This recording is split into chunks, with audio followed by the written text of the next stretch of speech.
A very good morning to you. Welcome to Breakfast Daily here on Channel One TV with me, Nanatufu Obwate. Thank you so much for joining us this morning. It's a beautiful Wednesday morning, and we hope that the day will stay as bright as your smile. So keep smiling throughout the day, believing in your heart that the good Lord Almighty will go with you and come with you. Thank you for joining us. It's an interesting morning. We have a lot of things to unpack this morning, and so please join us. It's an interactive show. We're streaming live on Facebook, live on YouTube. We're very engaging, very interactive on X. I keep going back to say Twitter, but yeah, formerly Twitter, X. And then also on Instagram, that's IG. And you can join us for some exclusive video content from Channel One TV on TikTok as well. Send us your thoughts, your comments, and contributions via the WhatsApp number on your screens. Whatever submissions or contributions you have towards the discussions that we'll be having, kindly do well to text it to us, and we'll do our best to read it live on television for you. All right, so like I mentioned, we have a packed show, so please don't go anywhere. Stay with us throughout from now till 11. I'll start off and then hand over to Philip and Chris Carter later, and then they will guide the rest of the show or steer the rest of the show to a successful end at 11 a.m. All right, so we're in the month of March, right? And as you may be aware, the month of March is our Heritage Month, where we get to celebrate our culture, our traditions, our heritage as Ghanaians. Ghana is the only place we can call home.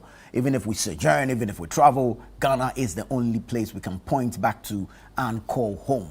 And so why not dedicate a full month to celebrating Ghana, our heritage, our culture, our traditions. And as part of the Heritage Month celebrations, we have a number of activities. We started off with the Heritage Caravan that has happened from the 1st to the 8th of March. And then, of course, our on-air series has been ongoing from the 1st of March. It's going all the way up until the 31st of March. And it's been exciting. It's been interesting so far. A lot has been learned, a lot has been said, and we want to appreciate you so much for joining us for the Heritage On-Air series. But also in the month of March, we'll bring you back to the village, back to your Village Food Festival. Back to your Village Food Festival 2026. It's happening from the 28th to the 29th of March 2026, 10 a.m. to 6 p.m. each day. Ifwa Sutherland Children's Park is the venue, and we want to see all of you there, because guess what? So many indigenous Ghanaian food vendors are showing up, all right? We want to see you there so we can taste Ghana, okay? So come join us at the Ifwa Sutherland Children's Park on the 28th and the 29th of March 2026, 10 a.m. to 6 p.m. each day. We'll have 3 villages, the northern, Akan, and southern villages, and we'll be showing a variety of indigenous Ghanaian foods from all these areas across the country. So northern village, Akan village, southern village. You decide where you want to start eating from, whether from the north to the south or from the south to the north, or you want to do a mixed fraction and eat from the middle down south and then you fly up north. The choice is yours. All you got to do is load up your wallets, load up your Momo, load up your purses, and meet us at the Ifwa Sutherland Children's Park this Saturday and Sunday, all right, 28th and 29th, from 10 a.m. to 6 p.m. each day. Let's all meet there, and let's appreciate Ghanaian food. So let's say thank you to our sponsors on the Back to Your Village Food Festival: EcoBank, the Pan-African Bank, Didi Shito Homemade Taste, Gino, both Gino and the Shito products of GB Foods. So I want to say thank you to GB Foods. Munchie Biscuits, thank you to Munchie Biscuits, and thank you to Everpack for helping City FM and Channel One TV power the Back to Your Village Food Festival 2026. So we see you there. It's a date, all right? And I am pointing at you at home, and I'm assuring you that you are my date for the 2 days. So I want to see you there at the Back to Your Village Food Festival. Come, let's eat some ampesi and abom. Come, let's eat some fufu and, ebunebunu. Come, let's eat some aprapransa with some king crab. Come, let's eat some TZ with some runabouts. Do you know runabouts? Yemadie, some tubani. You understand? some etil, fancy na some workplay, some, fertility. Charlie, just come. And that's what the comic Kekina. Oh, Lord. Oh, Lord. Just make your way to the Ifwa Sutherland Children's Park this weekend, the 28th and the 29th of March 2026. And trust me, you'll be doing this throughout the whole day. Because Charlie, you enjoy the eating plenty, you understand? You eat small from the northern village, then you grab some local drinks, some zunkum or some sobolo like that from there. Then you come down to the southern village, small fufu or small ampesi or, some meto. You understand? You chop small, then you come down to the south. As for the south, Charlie, you have the factory, the totok, pakpa, Charlie. Oh, Charlie, you chop before you see you are chopping some macheke from the western side. You understand? So please, let's see you, all right? 28th, 29th. Don't forget, 28th, 29th. Now, for the vendors who have called and registered but are yet to pay, your time is running out, okay? Let's conclude the payments so that we know how to map up the area properly and then do some proper demarcations for you. We want to have the final number so that we can do some proper demarcations so that we have enough space, enough room to sit and eat. Because I'm a mission, so Charlie, let's finish up the registrations. All indigenous vendors 0205-973-973 0205-973-973. Call and make the payments now, and let's conclude that session while we all prepare to go and enjoy some indigenous Ghanaian food. So thank you to all our sponsors: Ecobank, Didi Shito, Gino, Munchie Biscuits, Everpack. Thank you guys so much. All right, let's move on to some others. The Easter Orphan Project is also coming up. The Easter Orphan Project is dedicated to feeding, to maintaining, and to sustaining selected orphanages across the country. This will be happening on Monday, April 6, 2026, where we invite you to support us, to join us with your kind donations, your generous donations, to put smiles on the faces of some orphans, to light up the world of some orphans. You can send in your Momo donations via the number 0550 900 006, 0550 900 006, or 0550 90,006. All right. You can also visit www.citynewsroom.com or call 0302 226 013, 0302 226 013 to find out more about the Easter Orphan Project. You can bring your donations to our front desk, Channel 1 TV here at number 5 Owula Hansen Lane, Tesano in Accra, or you can send same to our Dabraka office, that's 97.3 City FM, just behind the police station, at Dabraka Police Station. That's where the office is, just behind the Adabraka police station. Send your donations to us, and we'll duly acknowledge you. Now, tell you what, something interesting, something exciting is about to hit your screens. All right. So, from a close-knit family that shares all the tales of the day, all the lies that they can come up with, all the comedy, all the interesting fun facts, the trivia, and everything, captured in one drama series produced by Channel 1 Television, and it's called The Blanksons. So The Blanksons will premiere on Thursday, April 2nd, 2026 at 7:30 p.m. right here on Channel 1 Television. And of course, like I mentioned, it's from our staples. It is a Channel 1 TV production. And so look out for The Blanksons premiering on April 2nd, that's Thursday, April 2nd, 2026 at 7:30 p.m. Trust me, you don't want to miss this one. You don't want to miss this one. It's an absolutely fantastic drama series, and it's just a way to, retell the Ghanaian family story while we help you unwind after work. So while you're winding down after work, you are enjoying or you are reliving your own moments as a family or as children, or remembering your childhood, and of course your roles as a parent or an adult now. It's just beautiful. It captures a true Ghanaian family setting, and it's beautifully produced by Channel 1 Television. So make a date, Thursday the 2nd of April 2026, right here on Channel 1 Television at 7:30 p.m. the Blacksons will officially premiere. All right. Now, we all need fortification, right? We all believe that there's a supreme being out there to whom we owe our existence, on whose benevolence we continue to thrive, by whose grace we continue to live and survive as well as succeed. So why not go back to this same supreme being with thanksgiving, with prayers, with request, all right? And that's how come we're rolling out the seasons of prayer. Seasons of prayer. So seasons of prayer will be on 97.3 City FM every weekday from the 1st to the 30th of April 2026. Now we have 3 bands, okay? And I'll explain this to you. So we have the Midnight Cry, which is from 12 a.m. to 1 a.m. each weekday.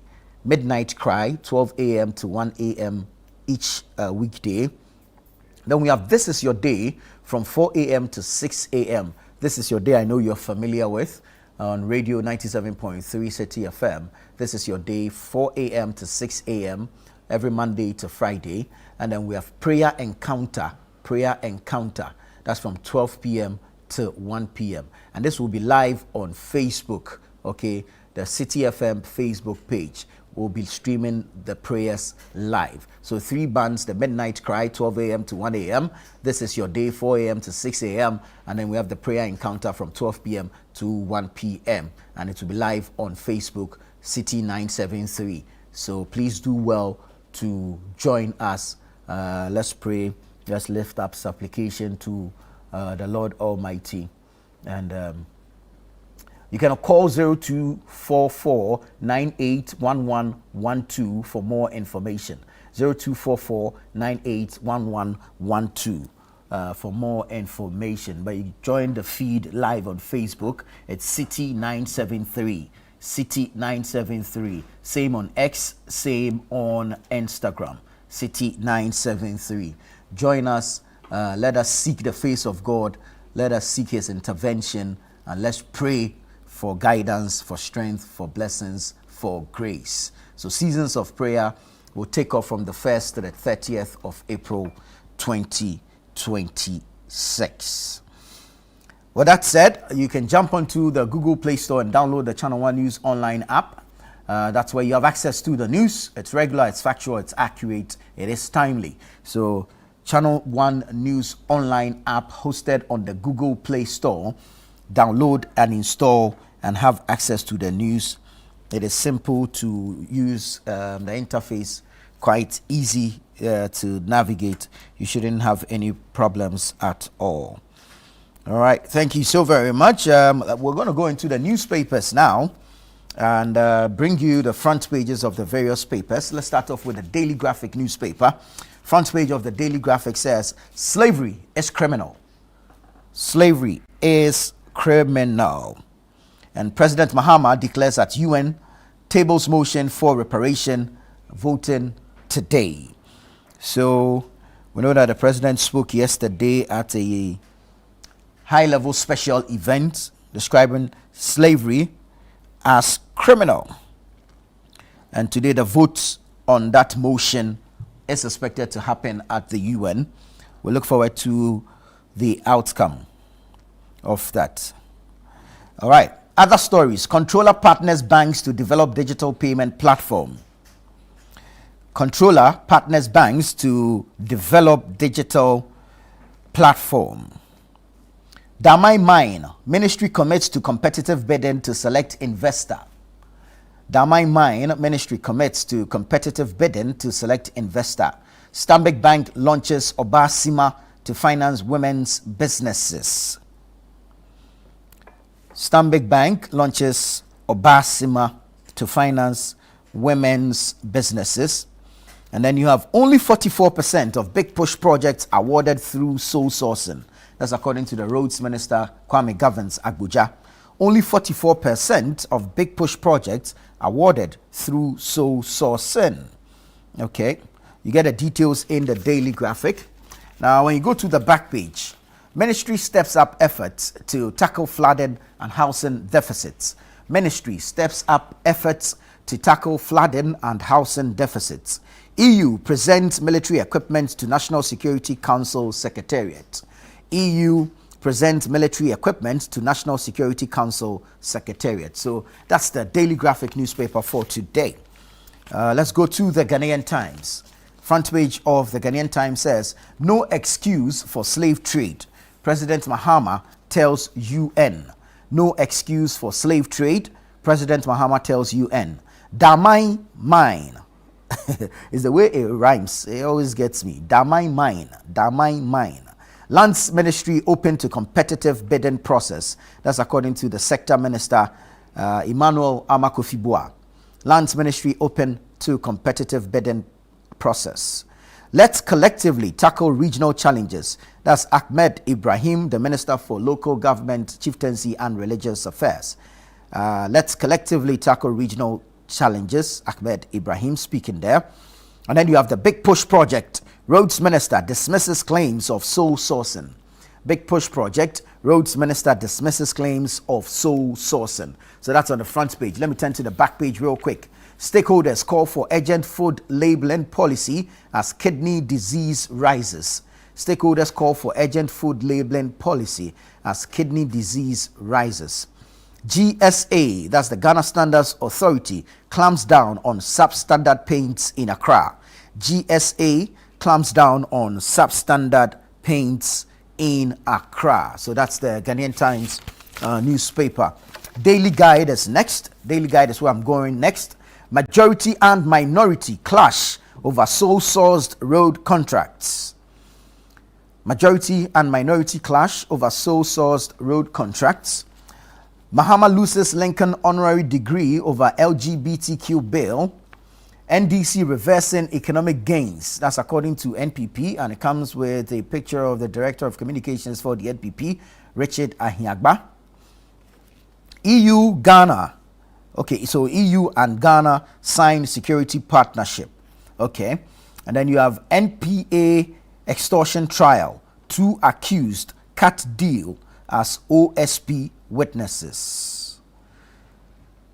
NPA extortion trial. 2 accused cut deal as OSP witnesses. So that's the Daily Guide newspaper.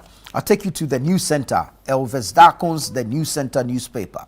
Public debt jumps $11.9 billion from $49.4 billion in 2024 to $61.3 billion in 2025.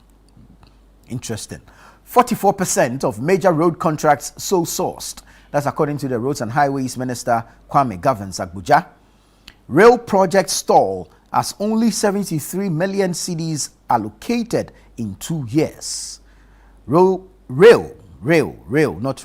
project stall as only 73 million cedis allocated in 2 years. Government moves to protect Damai mine workforce. Scrap security services recruitment charges. That's according to Senor Hosi. MTN to disburse 6.4 billion cedis in 2025 dividends. So all these in the News Center newspaper. A couple more stories on the back page as well. So just grab a copy of the News Center newspaper from a newsstand near you and you get the details. Now I'll take you to the Herald. This is Larry Dogbe's The Herald newspaper. Iyoko accused of abuse of power in $17 million gold scandal. Iyoko accused of abuse of power in $17 million gold scandal. Minority drags Deputy Chief of Staff before OSP, Shraj and CID. Prosecution fumbles in Sami Jemfi's in-laws murder. Controversy deepens over Bogoso Prestia mine takeover. Youth group bears teeth. Lincoln University blows hot and cold on Mahama's honorary doctorate degree. So that's the Herald newspaper. Let's do the Chronicle now. Soko project empowering women and youth. That's according to Ahmed Ibrahim, Minister for Local Government. Minority blows cover on Ho Airport deceit. Minority blows cover on Ho Airport deceit. Damai mine. Minister promises competitive bidding process. And our scripture for today is from Jeremiah 9:5. Everyone deceives his neighbor and does not speak the truth. They have taught their tongue to speak lies. Hey. Jeremiah 9:5. Everyone deceives his neighbor and does not speak the truth. They have taught their tongue to speak lies. May the Lord add his blessings to the reading of his word. Okay, there's an interesting story on the back page though. Telcos abandon Tyne communities. Residents climb trees for network. Telcos abandon Tyne communities. Residents climb trees for network. And then you have the Ghana EU defense partnership story also on the back page of the Chronicle. The Custodian newspaper says minority blows alarm on 50 billion cedis big push contracts. Demands full details of contractors and unit cost per kilometer. Odeneho urges government to open neglected Akumadan University. Mahama visits Ewadakos Nobi Agriculture. Baumia directs minority to engage more with stakeholders. That's according to Opon Nkrumah. And PBL marks Ghana Month with pride and patriotism. So that's the Custodian newspaper. Now let me take you online briefly. I'll start off with channel1newsonline.com. Channel1newsonline.com. Fuel prices may hit 18 cedis per litre in April. That's according to COPEC, Chamber of Petroleum Consumers, COPEC Ghana. Fuel prices may hit 18 cedis per litre in April. Sam George says no personal data will be stored in SIM re-registration. Again, he says SIM re-registration will not burden taxpayers. And again, he says no fingerprint data verified in 2.8 million SIM registrations. So Samuel Nate George, the Minister in charge of Communication, Digitalization and Innovation, sat with Umaru Sanda Amadu on the face-to-face program here on Channel 1 Television last night. And these are some of the stories that came out of that interview. You can catch the repeats later today, or you can watch online on our YouTube channel, Channel 1 News, Channel 1 TV on YouTube. Go catch the repeat later today on TV, or you can watch the full episode on Channel 1 TV on YouTube. Akanvariba backs calls to revive SADA. Akanvariba backs calls to revive SADA. And then you have overlapping agencies undermine development impact. That's the SIF CEO. Again, Burkina Faso tomato variety can be grown in Ghana. That's according to the peasant farmers. Kolebu overcrowding. GMA, Ghana Medical Association, calls for digitized bed management system. President Mahama says slave trade resolution will restore dignity to millions of victims. Again, slavery. This is a resolution of destiny. Mahama ahead of historic UN vote. Hefra engages Tamale Hospital over sanitation crisis amid strike. And President Mahama says silence on Africa's role in the new world is deafening. And Ghana calls for justice and dignity at UN slavery commemoration. A few quick ones from citynewsroom.com. World Bank commits $75 million to restore Ghana's cocoa farms. We are working to clear 32 million euro or million pound debt to UK universities. That's according to a Deputy High Commissioner.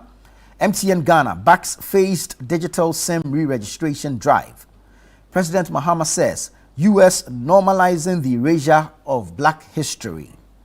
Sam George says SIM re-registration will come at no cost to taxpayers.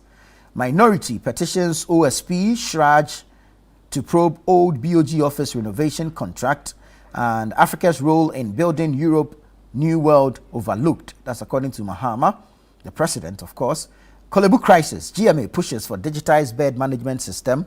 And again, President Mahama says transatlantic slave trade a crime that must be recognized. When you go to Kumasi 1 year after fire, traders still struggle under improvised shelters. So you have details of these stories and more, citynewsroom.com, as well as channel1newsonline.com. Go on there, but you can also download the Channel 1 News Online app from the Google Play Store, and you have access to the details of these stories and several others. Please do stay with us here on Channel 1 TV. You're watching Breakfast Daily. We'll take a break and return with the news review segment.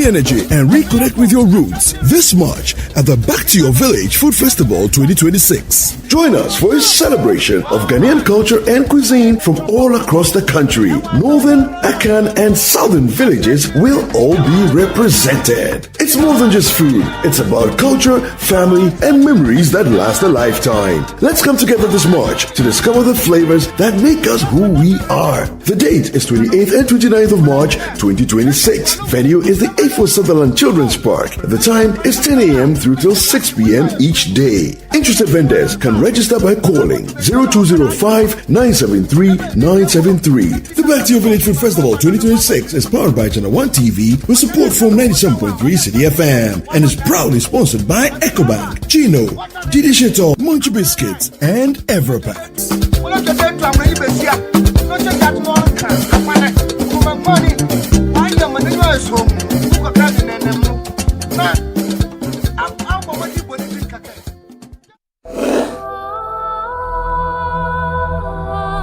This Easter, as homes fill with laughter, shared meals, and love, pause for a moment and remember a child who has no one to celebrate with. Across Ghana, children in selected orphanages are hoping for care, hoping for comfort, hoping for kindness. You can be the reason a child smiles this Easter. Support the Easter Orphan Project 2026. Your donation in cash or in kind will provide warm meals, clothing, school supplies, and essential care for their well-being. Send your mobile money donation to 0550-900-006 or write a check in the name of the City FM Foundation. You may also bring your donation to Channel One TV in Tesano, Accra, Ghana. You can donate milk, sugar, rice, toys, books, or detergent. For more information, visit www.citynewsroom.com or call 0550-900-006 or 0302-226-013. The Easter Orphan Project comes off on Monday, 6 April 2026 and is powered by 97.3 City FM with support from Channel One TV. This Easter, let your kindness light up a child's life.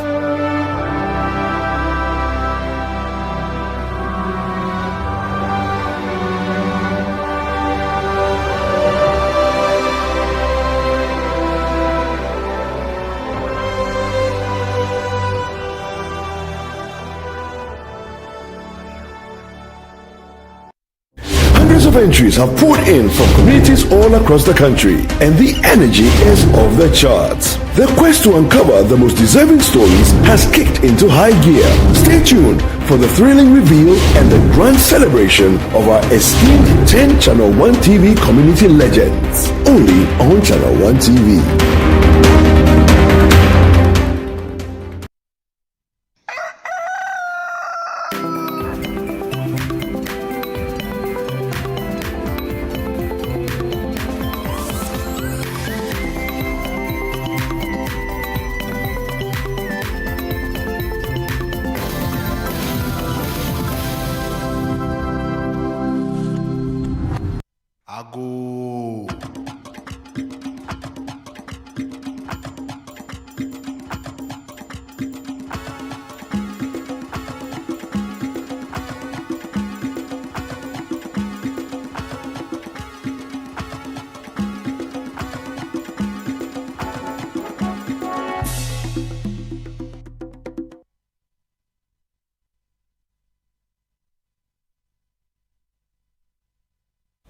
Hello there. Thank you so much for choosing us. This is Breakfast Daily on Channel One TV. I am Nanatufo Boateng. Remember that the show is an interactive one. We're doing this together with you, and so we'd like to hear your thoughts, your comments, and contributions towards the conversations that we'll be having. We're going into the news review segment, so kindly do well to send us your messages, and we'll do our best to read them on the show. The WhatsApp number is on your screens. We're streaming live on Facebook as well as YouTube, so please join us there and drop a comment. Do well to like, to follow, to subscribe, to share, to engage with our post on X, on Instagram, and we have some exclusive video content for you on TikTok as well. So very good morning to you and welcome. Now, we have a major issue to unpack this morning. It has to do with road contracts, especially under the government's Big Push program or the Big Push agenda. Yesterday, the Minister for Roads and Highways had cause to appear before Parliament to answer to some claims, some allegations that contracts under the Big Push program had all been awarded through sole sourcing. The minister denied same and gave some clarity, saying that just about 44% of those contracts were sole sourced. So I bring you a story from citynewsroom.com, which says, Abuja, only 44% of Big Push contracts were sole sourced. Story by William Nah. And it's just about a 1-minute read. So you can go online, citynewsroom.com, and read same. So the story says, Roads and Highways Minister Kwame Gavins Abuja has disclosed that only 44% of major contracts under the government's Big Push infrastructure program were awarded through sole sourcing, pushing back against claims circulating in the public domain. His comments follow a publication by the Fourth Estate that raised concerns about procurement processes, including allegations of widespread sole sourcing and possible cost inflation. The report also claimed that 81 sole source contracts worth more than 73 billion cedis had been awarded within 7 months. Addressing Parliament on Tuesday, March 24, 2026, Abuja said a mix of procurement methods had been used in line with legal requirements. He said that all the projects that were awarded under the Big Push agenda have been published on the ministry's website and that there is no scandal, as has been reported in the media. Quote, given the scale and importance of these projects, a mix of procurement processes was employed in accordance with the law, he told lawmakers, end quote. And then there's another quote. It is important to note that only 44% of all the major contracts under the Big Push project were awarded by the ministry under sole sourcing, not what has been published by a certain online portal, end quote. He added that more than 400 contracts had been awarded through open competitive bidding, which he described as unprecedented. And I'll end here with the final quote that says, we have also awarded over 400 contracts under open competitive bidding. Records show that from 2017 to 2024, almost all the projects carried out by the ministry were sole sourced. It is therefore mischievous for any right-thinking member of society to conclude that the Ministry of Roads and Highways only procures works through sole sourcing, he said. All right, so that's the minister speaking on the floor of Parliament yesterday, debunking claims that all contracts awarded under the Big Push infrastructure program were sole sourced. He says it's just about 44% of the same. My guests are in studio. We're about to delve into the issue and break it down, bring varying perspectives to it. So let me say good morning and warm welcome, especially to the Deputy Minister in charge of Communication, Digitalization and Innovation, Mohammed Adam Sukbaru, who is also the Member of Parliament for the people of Sisala West. Honorable, it's good to have you. Thank you very much. And in Chi, we say I will say congratulations to you on your recovery. We're praying with you and praying for you. Thank you. And it's good to see that you are whole and hearty and you've been able to join us. Yes. Yeah. Thank you very much. Let me just use your platform to express my gratitude to all of you, including those out there, especially my constituent. When the unfortunate incident happened somewhere last month, I appreciate your prayers, your support, and I thank everybody for standing by us. Very well. It was really a difficult period for us, but by the grace of Allah, we are recovered, and we still, even though not fully recovered, but we thank God that we are back to office and we are doing what we are supposed to be doing for Mother Ghana. But accident is not something that someone should wish for, not even your enemy. Exactly. To experience is such a very terrible, incident that we shouldn't wish that it happens to. This trauma, the psychological, everything about your system within a minute will just change.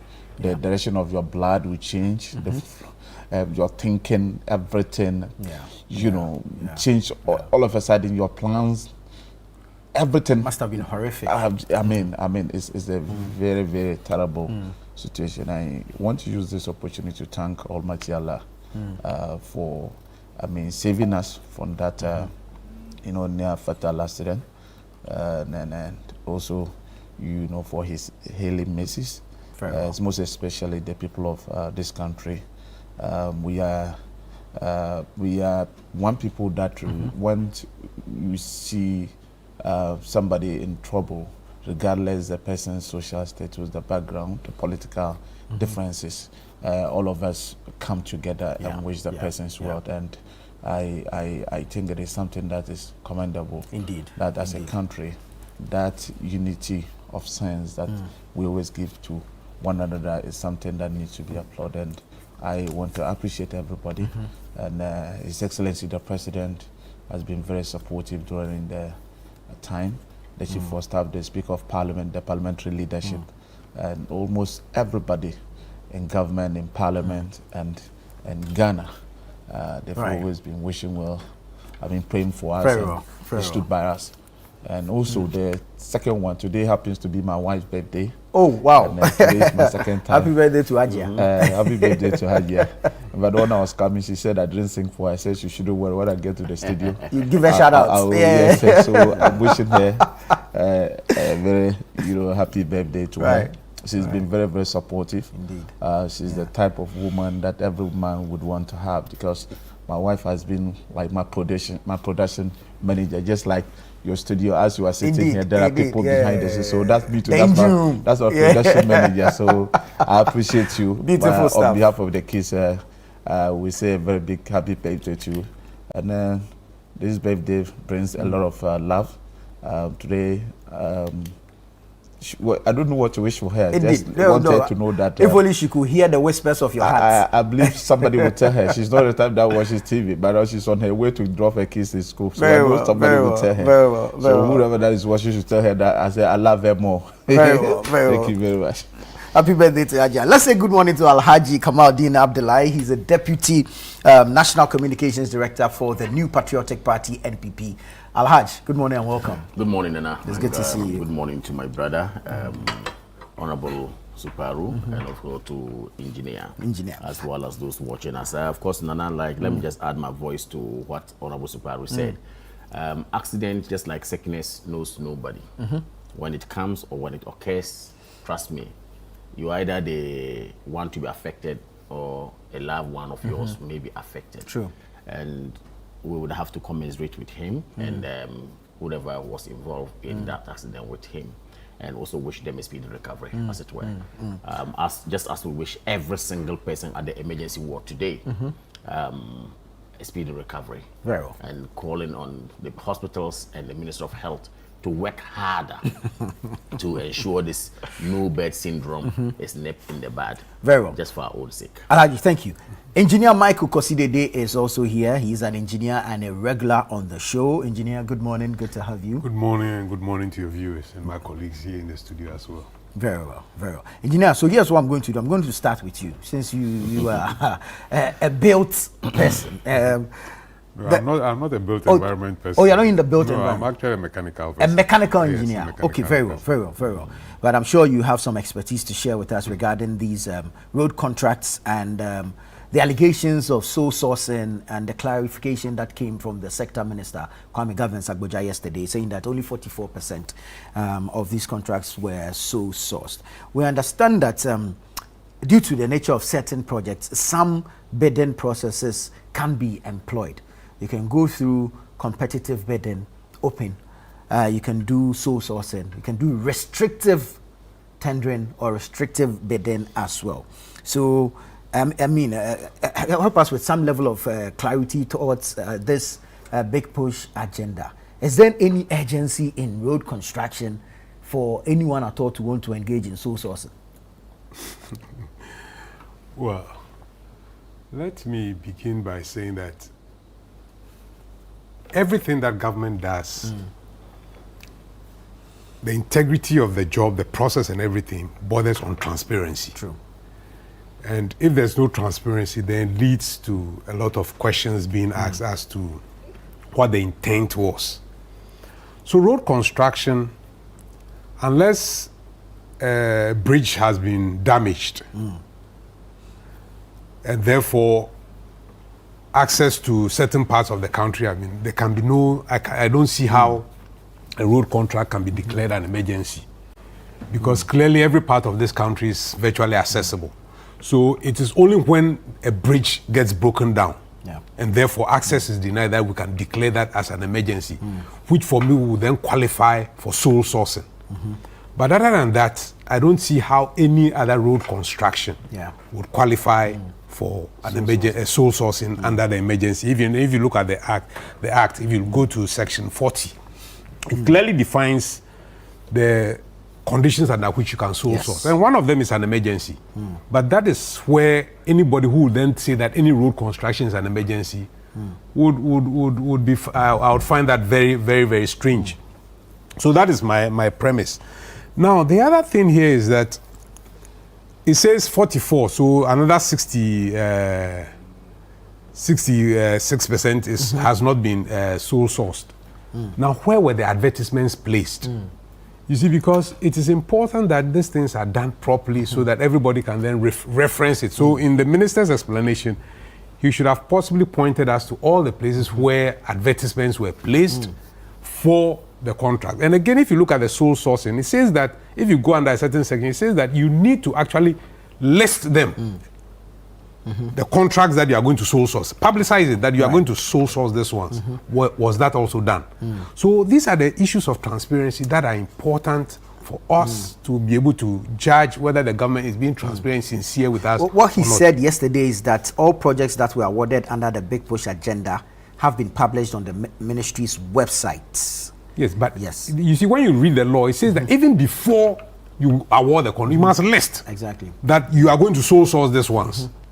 You understand? So it's not just that after you have awarded, then you publicize. No, you must list that these ones are going to be sole sourced. So clearly, I haven't seen that. If it's been done, they should show it to us that this has been done.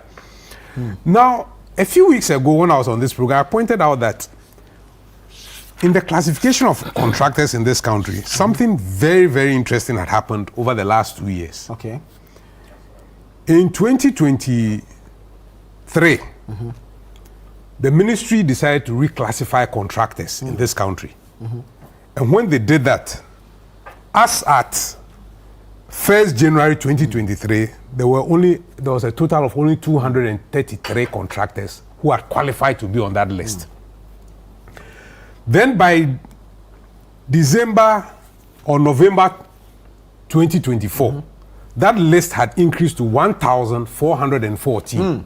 Yes, qualified contractors. Again, you see that people are actually putting their names on the list. People are qualifying quickly to bid for certain projects.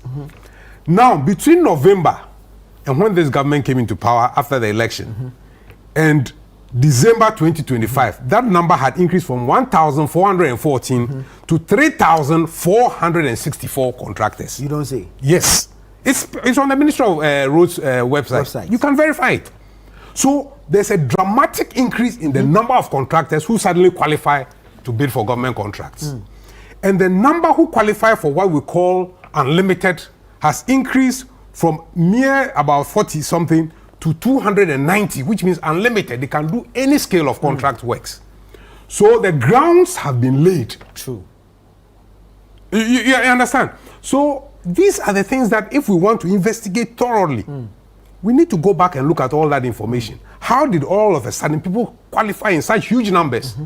And how many of these people who qualified within the last 1 year have been awarded some of these sole source contracts? That is where we can then begin to see the real intents and to assess whether the government is being transparent and honest with us or not.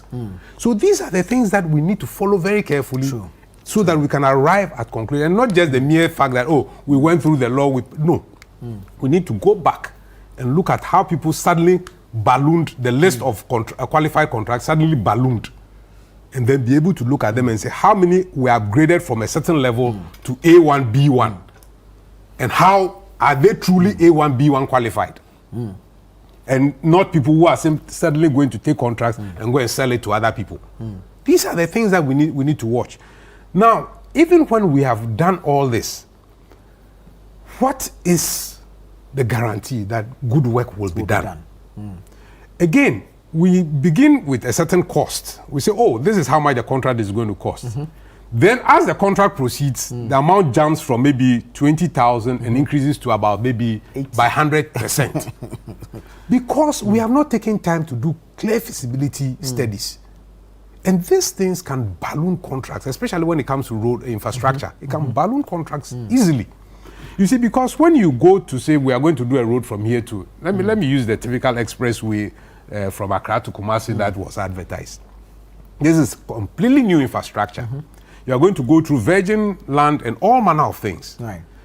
It is difficult to tell me that you have completed that visibility study within 7 months. And the president of the Ghana Institute of Engineering raised this a few months ago. And he is in the road sector. He said, look, to do a feasibility for a completely new could take up to between 3 to 5 years if you want to do it properly, because you have to do what we call a lot of geotech analysis. Because if you are going to construct bridges, you possibly need to drill down and know the rock formations. Yeah. And be able to determine all and see how deep your foundations are going to go. When you don't do these things very well, and the contract begins, that's when the contractor comes back there, look, I have to go this deep, and therefore the amount that you estimated for the foundation is no longer acceptable. So we need to increase it. And this is how we end up with balloon contracts. And sometimes people think that, oh, it means there's corruption. Sometimes there may not be corruption, but the issue is that we have not done due diligence in terms of the feasibility study, and therefore what we get during construction becomes a huge cost. So for me, these are the concerns. So for anybody to say that it's an emergency to construct a new road, clearly it doesn't sit well. Very well. Alhaji, I read a quote to you, and I'll pick your thoughts on it. This is from the minister's statement on the floor of Parliament yesterday. Quote, we have also awarded over 400 contracts under open competitive bidding. Records show that from 2017 to 2024, almost all the projects carried out by the ministry were sole sourced. It is therefore mischievous for any right-thinking member of society to conclude that the Ministry of Roads and Highways only procures works through sole sourcing. I'm interested in you repeating the last end. Records show that what? From 2017 to 2024, almost all the projects carried out by the ministry were sole sourced. And he goes on to say, it is therefore mischievous for any right-thinking member of society to conclude that the Ministry of Roads and Highways only procures works through sole sourcing. Okay. And ended up saying that 44% of what he has done also sole source. Was sole source. Interesting. You see, sole sourcing or single source, as it were, isn't a bad idea. In itself. It is how we implement it because of our political parochial interests. Okay, at the expense of the quality of work the engineer spoke about. Yeah. That is why many think that to a very large extent, then we should inculcate competitive bidding to get the best person to actually prosecute or execute what we want him to do. Otherwise, the law in itself allows for it. True. Is that not right? True. But it is because of the abuse and because of the greed that accompanies the awarding of such contracts is why red flags are being raised. You see, it's interesting. Politicians are very interesting people, and I'm part of them in a way. Yeah. When the NDC were in opposition, my brother is here. I've had a plethora of comments made by John Dramani Mahama, His Excellency the President, saying that single source under him will be a thing of the past, and that he should be elected and he will abolish it. He would initiate legislation to abolish it. These are his word for it. Today, your minister tells us that 44% of what I have done is sole source, and that even the last 2017 to 20, that cannot be, if you like, a reason for you embarking on sole sourcing. You have told us, gave us your word, and told us that Ghana will be shortchanged through sole sourcing because people pick their own cronies, they pick their friends, and then, of course, present them as the best to prosecute that job or to execute that job, and give it to them, only for Ghana to be shortchanged. And that was your reason. Now you have been voted for, you come to power, and you are not walking the talk. then you want to justify what you are doing with what was done. That was what you saw, and that was why you said it was wrong. If even what he's saying is nothing to go by, something to go by, you said it was wrong. So if it was wrong, and out of 100%, your 44%, almost 50%, is sole source. Sole source. What's your moral integrity? What moral grounds do you have? In any case, do we even know the contractors? I am of the view that someone should actually, or we should test the law again through the Right to Information Bill. Write to the minister, or law. Write to the minister, he should enumerate every single contractor who is under sole source. Let's know that person. How much is he going to be paid? What is the work detail for him? And why was he picked? Cost per kilometer. Absolutely. Why was that person picked? We should write to the minister for just that details. It's very important. That's the demand the minority made actually yesterday. Of course, and that is not what we... Full disclosure. Full disclosure. You see, I read something somewhere that businessmen own politicians. And politicians cannot go unscripted when they come to power through the help of the businessman. And I see it happening. The now, businessman, or you've always seen it? It's always so. That's why I say we politicians are funny. Because when you are in a position and you say something, you come in, and because you cannot go unscripted, the businessman who, of course, you think helped you there is the one you are going to help. And that is why you cannot work with the law. So for me, I think that what is happening today, we really need to push them to walk the talk. Just last time when the president presented the SONA address, he said it, he repeated it again in his SONA address, that under him sole source is going to what? He will bring a legislation to parliament for them to take it off. Right. The president said it just last his message. But under his watch, we are seeing the minister telling us that 44% of my contracts are sole source. That's even road ministry. Which is not illegal. That's only road ministry. It's not illegal. But of course, you see, subjectively, it's not illegal. Right. But objectively, it may be illegal. When I say objectively, it may be illegal, who are you giving the contract to? Are they your friends? That's what needs to be interrogated. That's what, see, it is the action. Conflict of interest, Absolutely. value for money. They will tell you, look, this person has all this, that person has all that. The next time you go check, someone has better equipment than even that person. And they will not even take care of it. But because, like I said, businessman would have to help a politician, the politician comes to power, and that politician cannot do otherwise than to work with the interests of the businessman. And that's exactly what it is. So I think that there should be a right to information law triggered. The Minister for Roads and Highways, my good friend Kwame Agbodza, must disclose fully every single item of the 44%, who you gave it to, why you gave it to them, and then, of course, how much money or public first are we going to use to pay such a person? What are the time frame of the contract? You say it's a big push. We do not want you to leave it. Okay? You have promised us. I think we should hold this government to what they say they want to do. You see, again, they call something old big push and new big push. Who calls it? The same minister. You've not listened to him. He said there's an old big push and there's some new big push. The new big push alone. No, that's what the minister said. How did he say it? He says the new big push alone. He has actually given some contracts, okay, amounting to over 54 whatever contracts that they are, and the old big push is about 23 projects, as it were. I know where from the old big push, what they inherited from the old government. I never know. We never christened anything big push. They have recategorized. They are recategorized, calling it old big push, and then there's some new big push. And I want to draw his attention to maybe one of the old big pushes that he has inherited. I drove from Kumasi yesterday, and when I got to Nsawam, when I passed Nsawam a bit, coming into Dobro to Amasaman, pathetic. We sat here and made noise about it, and they assured us that they were going to release money and stand on the contractor to ensure that if you say some 23% or 35% is left, finish it. We are going to 2 years now. The people of Amasama and Dubru are still struggling. I drove there just last night. If you go out, you see my car very dirty. You understand? I applied that place. So, and I said to myself, so when are we going to stop this rhetorics? When? That when people make noise, we just come and then talk, and then talk is cheap. We are gone. We sleep.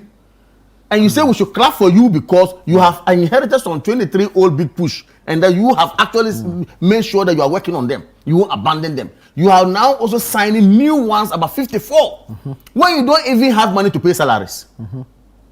Because your finance minister tells me that he has to borrow money to even pay compensation, salary. Now you keep signing haphazardly contracts. The person takes the contract and the person doesn't even have the capacity because he's waiting for mobilization from you, and you don't also have the mobilization. So why can't we deal with what we have, finish it, make it nice, then we move to a new one again? When are we going to learn this? What kind of country are we in? And this is not applicable to only NDC.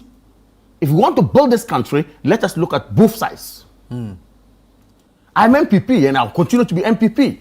And I'm proud of the work we have done in the road sector. However, if a government comes to power and that government actually gives phantom promises that you know you cannot even hold on, go and see this 54 projects that he has talking about, there's no money for it. Whether he's releasing account from finance minister, go and check. My brother says he's a minister, he knows what is happening at ministries. Most of them don't have their releases. I'm not speaking for you, but you know what's happening. Not too long ago, a member of parliament was saying that even what is due them in parliament, they have not been paid. And I listened to that member of parliament. Not too long ago, finance minister says that, look, he has done all the payments. Only statutory payment he was able to do that, but salaries he cannot. So he keep borrowing to pay salary. How then do you do big push? New big push and old big push? But that's a project that funding can be These secured. are, I'm trying to make a point that these are talks. And talk is cheap. Very well. I'm telling you. So to end with, like I said, sole sourcing or single source, whatever it is, we may call it, isn't a bad idea. It is how we implement it. And it is how we haphazardly give such opportunities to our cronies or friends who, of course, will not do the work. And then it will become inimical to the growth of this country. The minorities' call for such disclosures is just fair. And the Ghanaian populace must support the minority call. Let us come out, push the minister to disclose this. And when I will save this notice, maybe by tomorrow next, I will see if I can also put together a petition to the minister. Use trigger the right to information bill, RTI, to get us the details of this. When we get the details, then we're scrutinised to know the contractor, then we can all keep an eye on them, as it were. Honorable, February 27, 2026, President John Dramani Mahama delivered a State of the Nation address. Yes. I'm reading a story from citynewsroom.com. SONA 2026 will ban sole sourcing. It's attributed to the president. Yes. President John Dramani Mahama has announced plans to introduce a new bill in Parliament aimed at strengthening Ghana's public procurement framework and enhancing transparency in the management of state assets.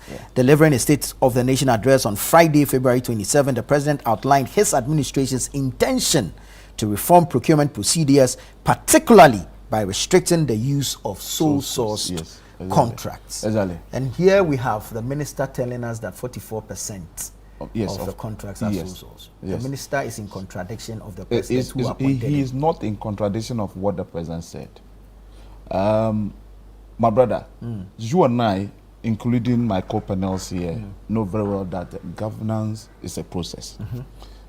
And I heard him say that NDC has promised the people of this country a lot of things.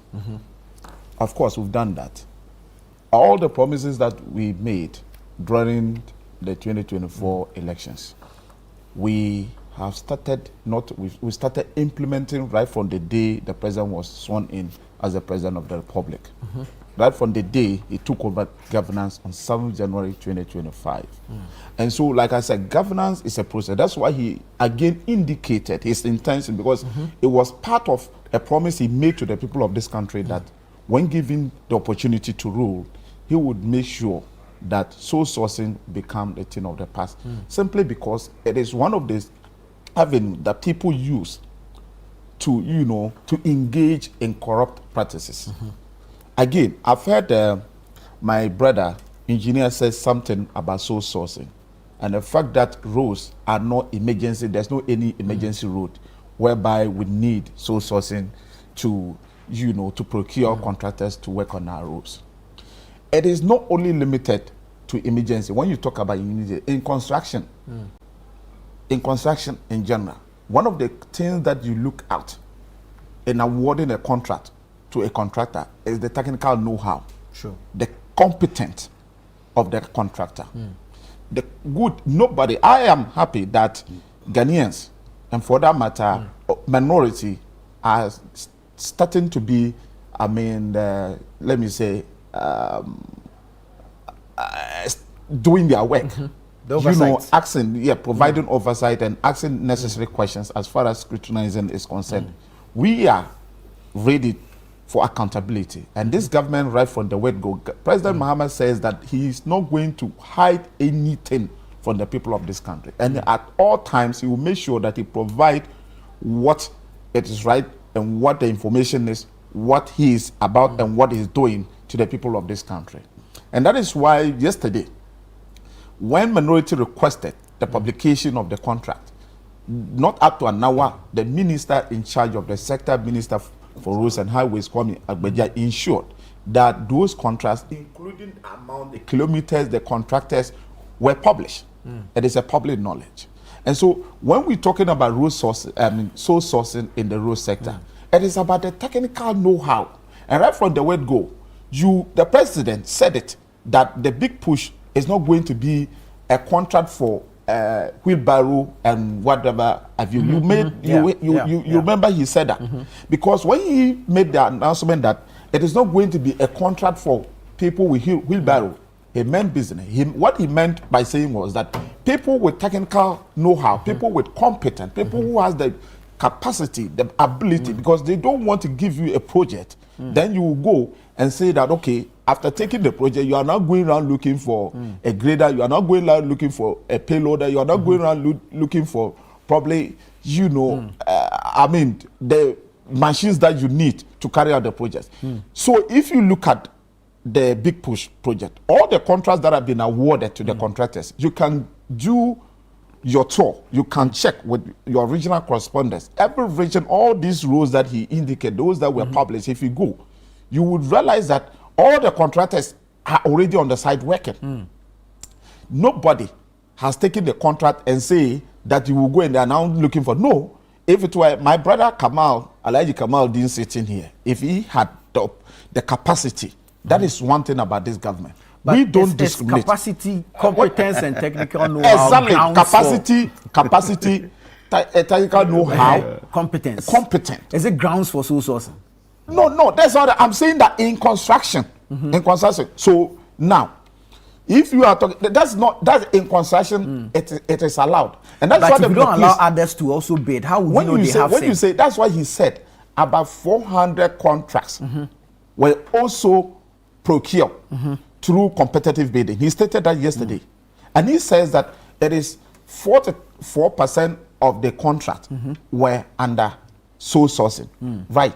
It is within the law that he stated. And the president says, moving forward, right, and the big push is not only for 2025, right, moving forward, he will initiate a process of, laying, how do you call it? A bill before Parliament to ensure that that is taken out of the kind of procurement processes as a country will be engaged in. So it tells you that yes, there's, as far as sole sourcing is concerned, once they say sole sourcing, whichever way you do it, anybody can just say that I want to find out how that project was given to come up.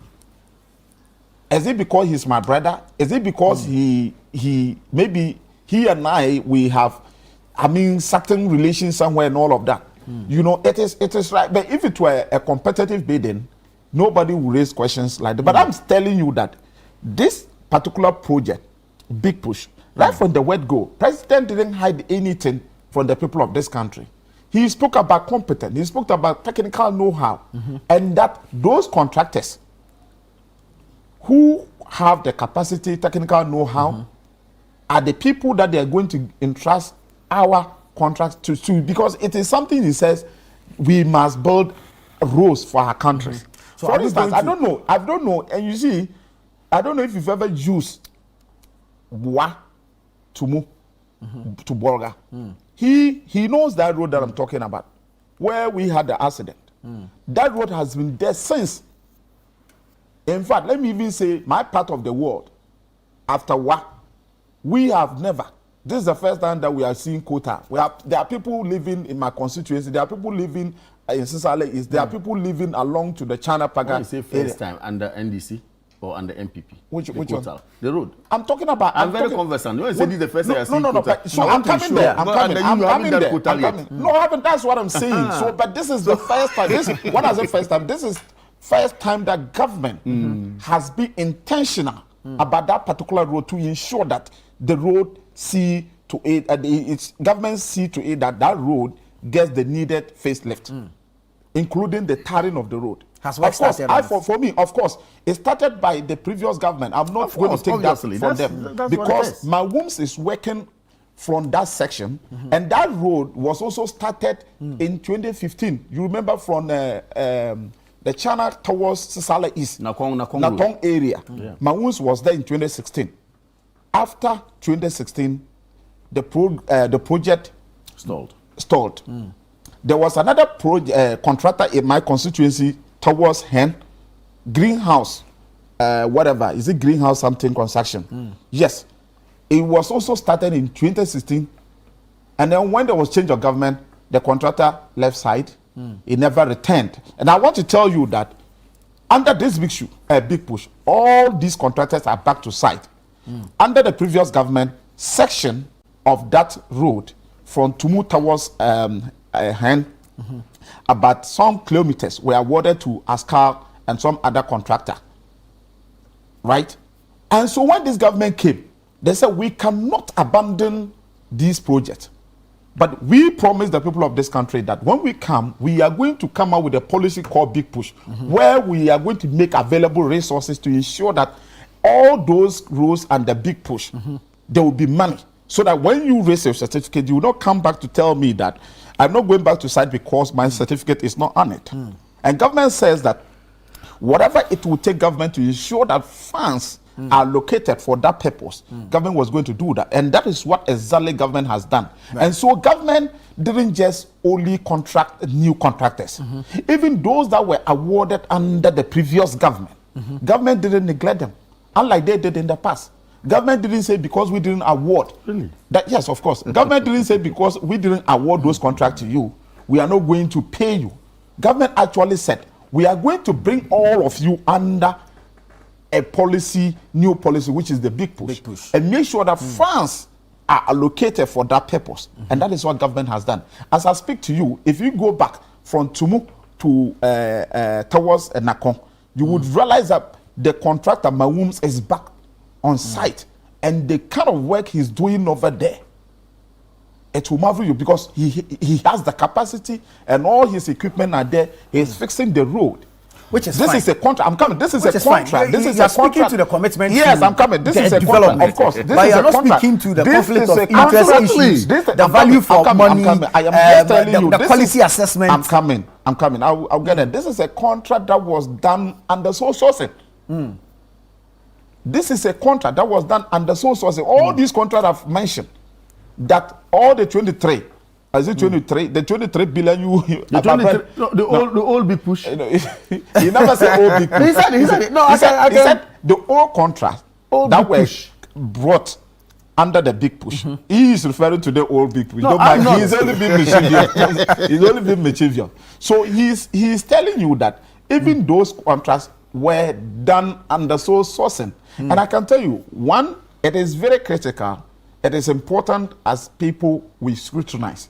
I don't have any problem when people are raising concern. And that is why the minister says there's nothing for us to hide.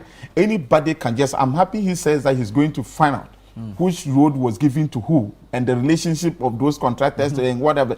Oh, my brother also, engineer, says something that contractor, is it licenses? I give, of course, for contract licenses, we have different categories. You and I can also get up and say that we want to become contractors. there is also a grade. Perhaps if we can also buy wheelbarrow in certain things, maybe some drains work 100 meters, 50 kilometers, and what have you. There is. Are you not alarmed at the rate of increase in contractors who qualify for government contracts? He says something which is very, very critical, and I agree with him. He says that somebody should be asking to know right from 2025, those contractors that were licenses before, is it after 2025, how many of them have been given the big push? Because what I know, many of the big push contracts, you can, all what they publish, the contractors' names are attached. You can do your research. You can find out from Registrar General when did they start doing business. You can find out from Senate. You can find out from any other means you want to use to find out. You would realize that I'm saying that knowing the Honorable Kwame Agbeja, I've worked with him in Parliament, and I know the kind of person he is. Just that people, you can say something about someone when you are not close to the person, but knowing who he is, my brother, you yourself, you are even afraid to go tell him that he is not that type. I'm not saying perhaps people may have certain hidden, character. All of us, we have our hidden characters. People are not privy to. But I'm saying that knowing even who he is, he can look at your face and tell you. Even if you are his blood brother, he'll tell you, I won't do this, I won't give it to you. I know who he is. I've worked with him in Parliament. And so I wasn't surprised when he was given the opportunity to be the road minister. And so for value for money, right, it is right that people of this country, we must ask for value for money. And I'm saying that there's no any cause for alarm as far as this contrast or big push is concerned. What government did was to ensure that technical know-how was one of the factors. Capacity is very, very important. Competent was also one of the factors. And so they didn't just give the contract to people based on perhaps relationship, based on, let me give it to you so that later you will come and see me and stuff like that. No. President Mahama promised to ensure that roads are built for the people of this country. Which is and good. President But Mahama how they are built is also important. He would ensure there's value for money. And I can tell you, even though these contracts were awarded, 44% of them were awarded through sole sourcing, I can assure you that there is value for money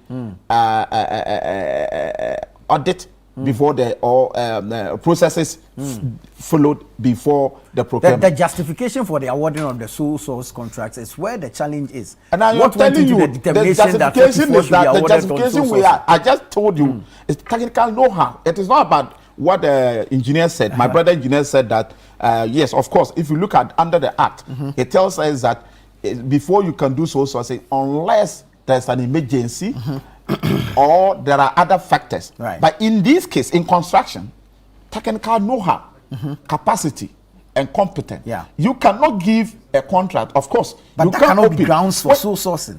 I am telling you, what if you are, so we want to build better roads. Yes. Right, I'm coming. Let's do this. Let's do this. We want to build better roads. I think Honorable has taken all the time to do I'm struggling to get. I'm struggling to get. He's intentionally avoiding. Yeah, I have the money. I just want to read sections of it. I of course, I also have competence. So now, if you say, of course, competitive bidding, right? If we go for competitive bidding, for instance, we say we want to build express road from here to Kumasi. Then myself and my brother Kamal decided to also come together and say we are going to tender for it. We've bidded.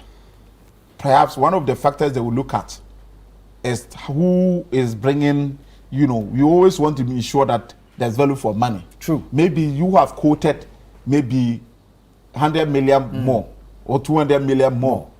Myself and my brother, we've quoted 200 million less.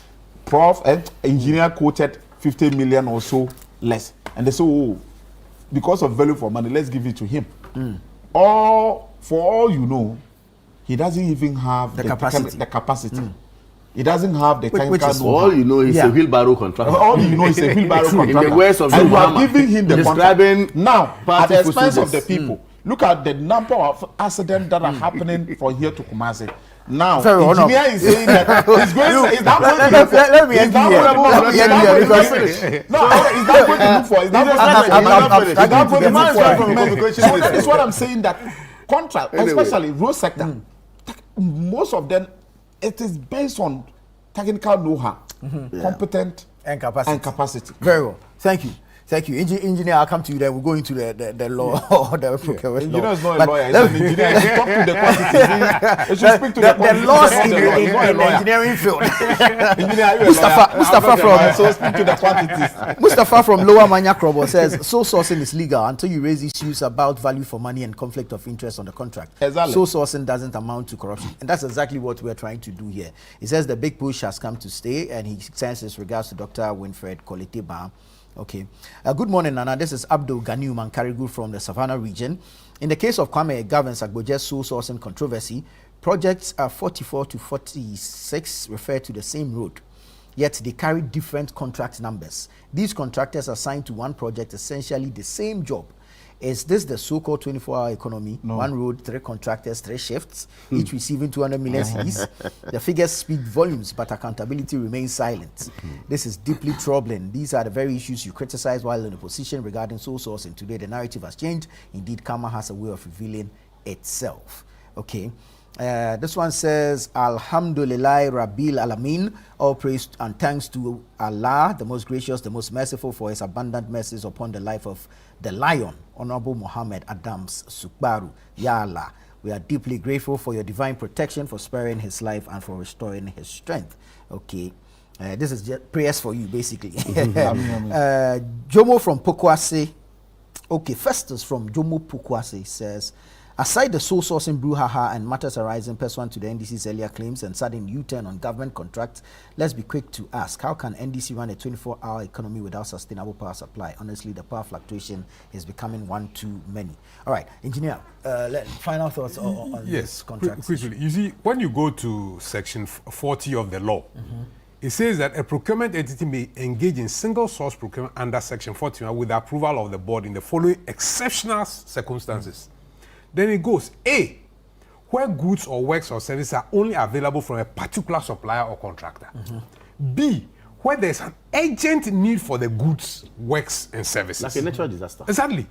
Where owing to a catastrophic event, there's an urgent need for the goods. Like a construction of a bridge. Exactly.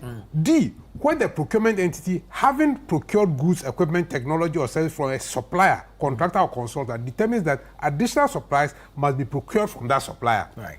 So, assume I supply with these laptops. So, because I have supplied that laptop, it is unique, and I'm the only one who can give it to you. Yeah. So, upgrades and so you then come back to me again under those circumstances. Then where the procurement entity seeks to enter into a contract with the supplier or contractor for research, experiment, blah, blah, blah. So these are the conditions have been clearly spelled out. Now, there's nowhere where technical issue is mentioned. So when the Honorable goes on about technical, yes, because by the classification, those technical issues have been done. Absolutely, they are solved. Have been done. By the classification, they are solved. Then it goes to 242. It says a procurement entity may enter into single source procurement with the approval of the board after public notice and time for comment where procurement for a particular supplier contractor is necessary. After. So it says that exactly once you do it, you must notify public that you are going to do this. Was that notice given? No. So these are the questions that we need to ask in terms of the legal part. Now let me just tell you, Ghana Institute of Engineering, we just ended our 56th conference in Ho.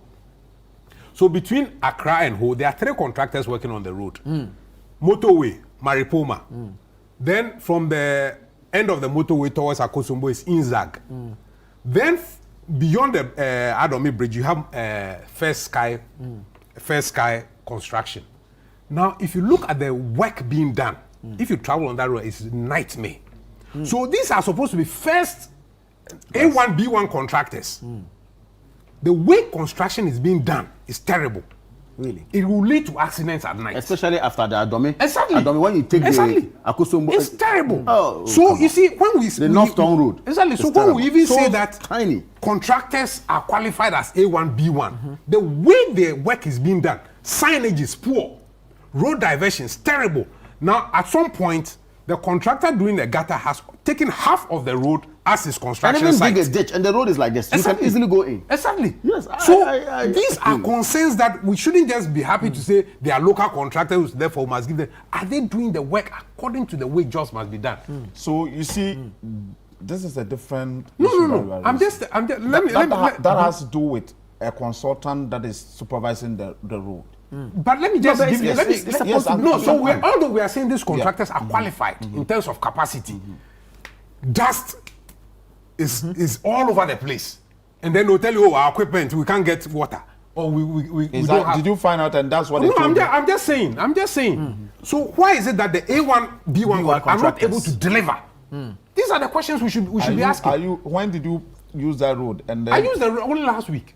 You see, only last week. Now let me finish. You are an engineer. Yes, When let you me are finish. listing here, especially mentioning the contract. I'll make because it's public notice. They are on the road. So you see, when somebody is in the process of delivering, there are processes that a person is going through. Let me finish. At the time you pass through that particular point, you probably didn't know at what point, at what process has the person got into. So if you use the fact that you use that road on that particular day or on that particular time to justify or to say this, I don't think you are being fair to the contractors. I mean, one, the contractors on the road is public notice. It is not secret. No. Yes, now, of course. two, Yes. Again, if you look at the way the work is being done between Ho and the bridge, at Anyawasi, there's a huge mountain there. It's being cut as part of to fill the road, to build the road.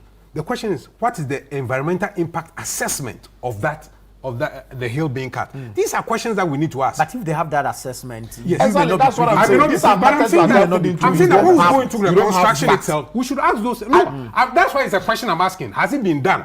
I'm not saying it's not been done. I'm saying, has it been done? Because you see, going into contracts itself requires a lot of work. It may take even a year to do an EPA assessment. So when you tell me that you are awarding contracts under emergency to contractors, you see, do this. These are the technical challenges that and I can tell you that all of these things. I can tell you that all of these things have been done. Let me, Honorable, are you a PRO now for the contractors? You see, all of these things, he knows. He is an engineer, and he knows that even where the contractor is going to fetch the sand, what kind of sand, engineers would have to come and test the material. You understand? The material. Has the environmental impact assessment been done? These are not just a wheelbarrow contractors. Let me quote his. Wheelbarrow contractors. I haven't mentioned wheelbarrow contractors. For a contractor to go and break down a mountain to come and fill it, it means that, of course, the environmental agency or environmental protection agency people will not allow anybody to go engage. You see, we read all the assessments has been done, the geotesting and everything. Yes. Let me conclude. So that when you have data. Now, lastly, we need to ask, what is the value of the 44% single source contract out of all the contracts that has been awarded? What is the value of that 44% that has been awarded? So again, you see, these are the things that you will lead us, will give us a good narrative of the intent behind all this single source idea. Because it's terrible. The things we are doing to ourselves are not fair. You see, Alaj, let me take a quick break, and then I come back to you, and then we'll wrap up the conversation on these road contracts issue. We're watching Breakfast Daily here on Channel 1 Television. We're having the news review segment. Keep sending your messages in. We'll take a break here and return with more.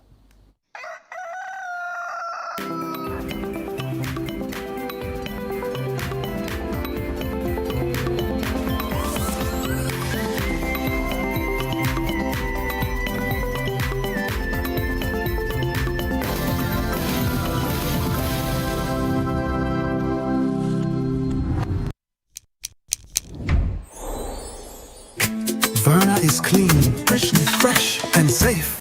I'm holding my Verna bottle. No plastic seal, no worries. Open and hear the sound like click. That sound means it's fresh, no trick. No plastic seal, but it's still pure. Cool and clean, you can be sure. Verna leads the brighter way. What takes my doubt away?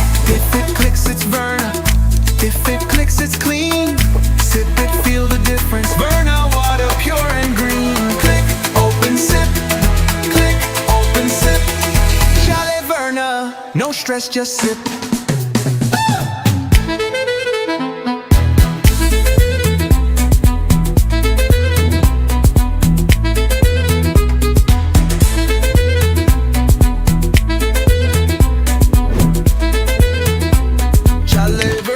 stress, just sip. This advert is FDA approved. Are you ready to explore Ghana? A land of rich heritage. A land alive with culture. A land of unforgettable adventures. From breathtaking landscapes to wildlife. Festivals and nightlife that never sleeps.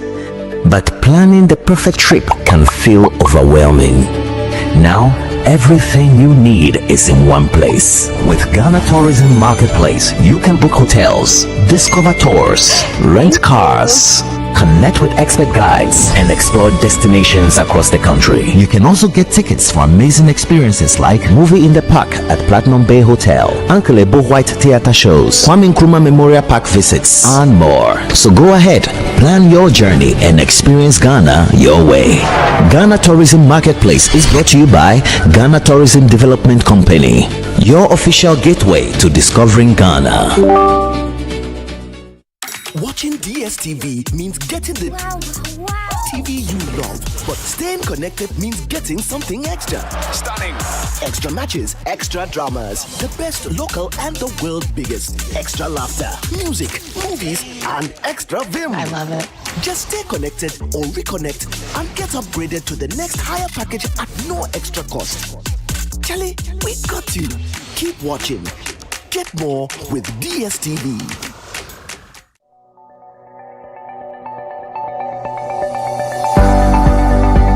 We are grateful to the President, Ghana.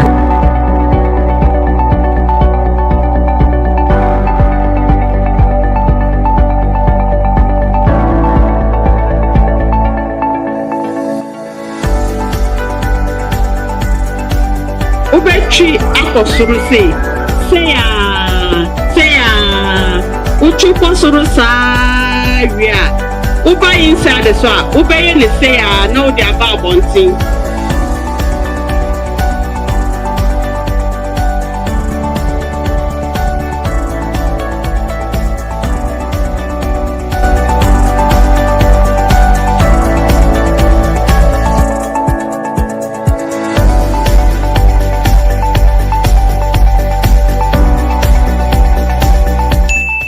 Are you planning to relocate from your company office or house, whether across cities to another town or halfway around the country? You want a moving company you can depend on to get you there? Let me introduce you to Logistics Movers. We are here to help you every step of the way, from planning the move to unpacking the last box and settling into your office or home. We have the expertise, experience, and market understanding and offer fast, reliable, and professional transportation services in Ghana. Our main thrust is to successfully move your business, household items safely, on time, and hassle-free. You can call us on 0246 833 539 or 0244 342 465. You can also send us an email to info@logisticsmovers.com or check our website www.logisticsmovers.com. Why expose your company or household items to theft or damages when you are relocating if it's avoidable?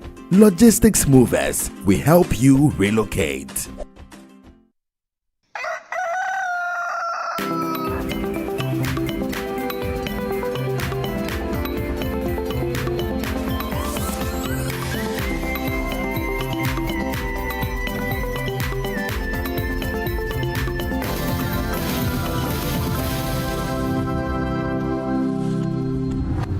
Ago.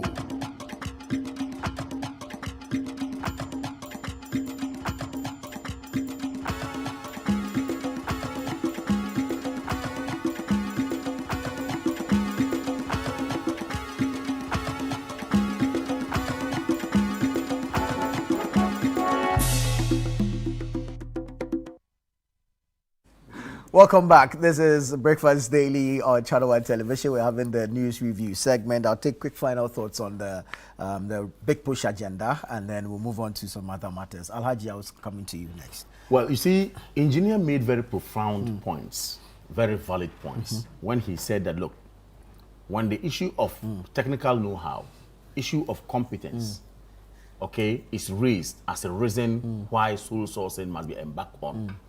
For him, he disagrees because even at licensing stage, classification is done. Yes. And for you to be given the highest classification, it means that you have everything that it takes, or that is required you meet all the for requirements. such work to be done. Now the question now rises: how many people have such licenses within that level? If there are 10, obviously you have no reason doing sole sourcing. Okay?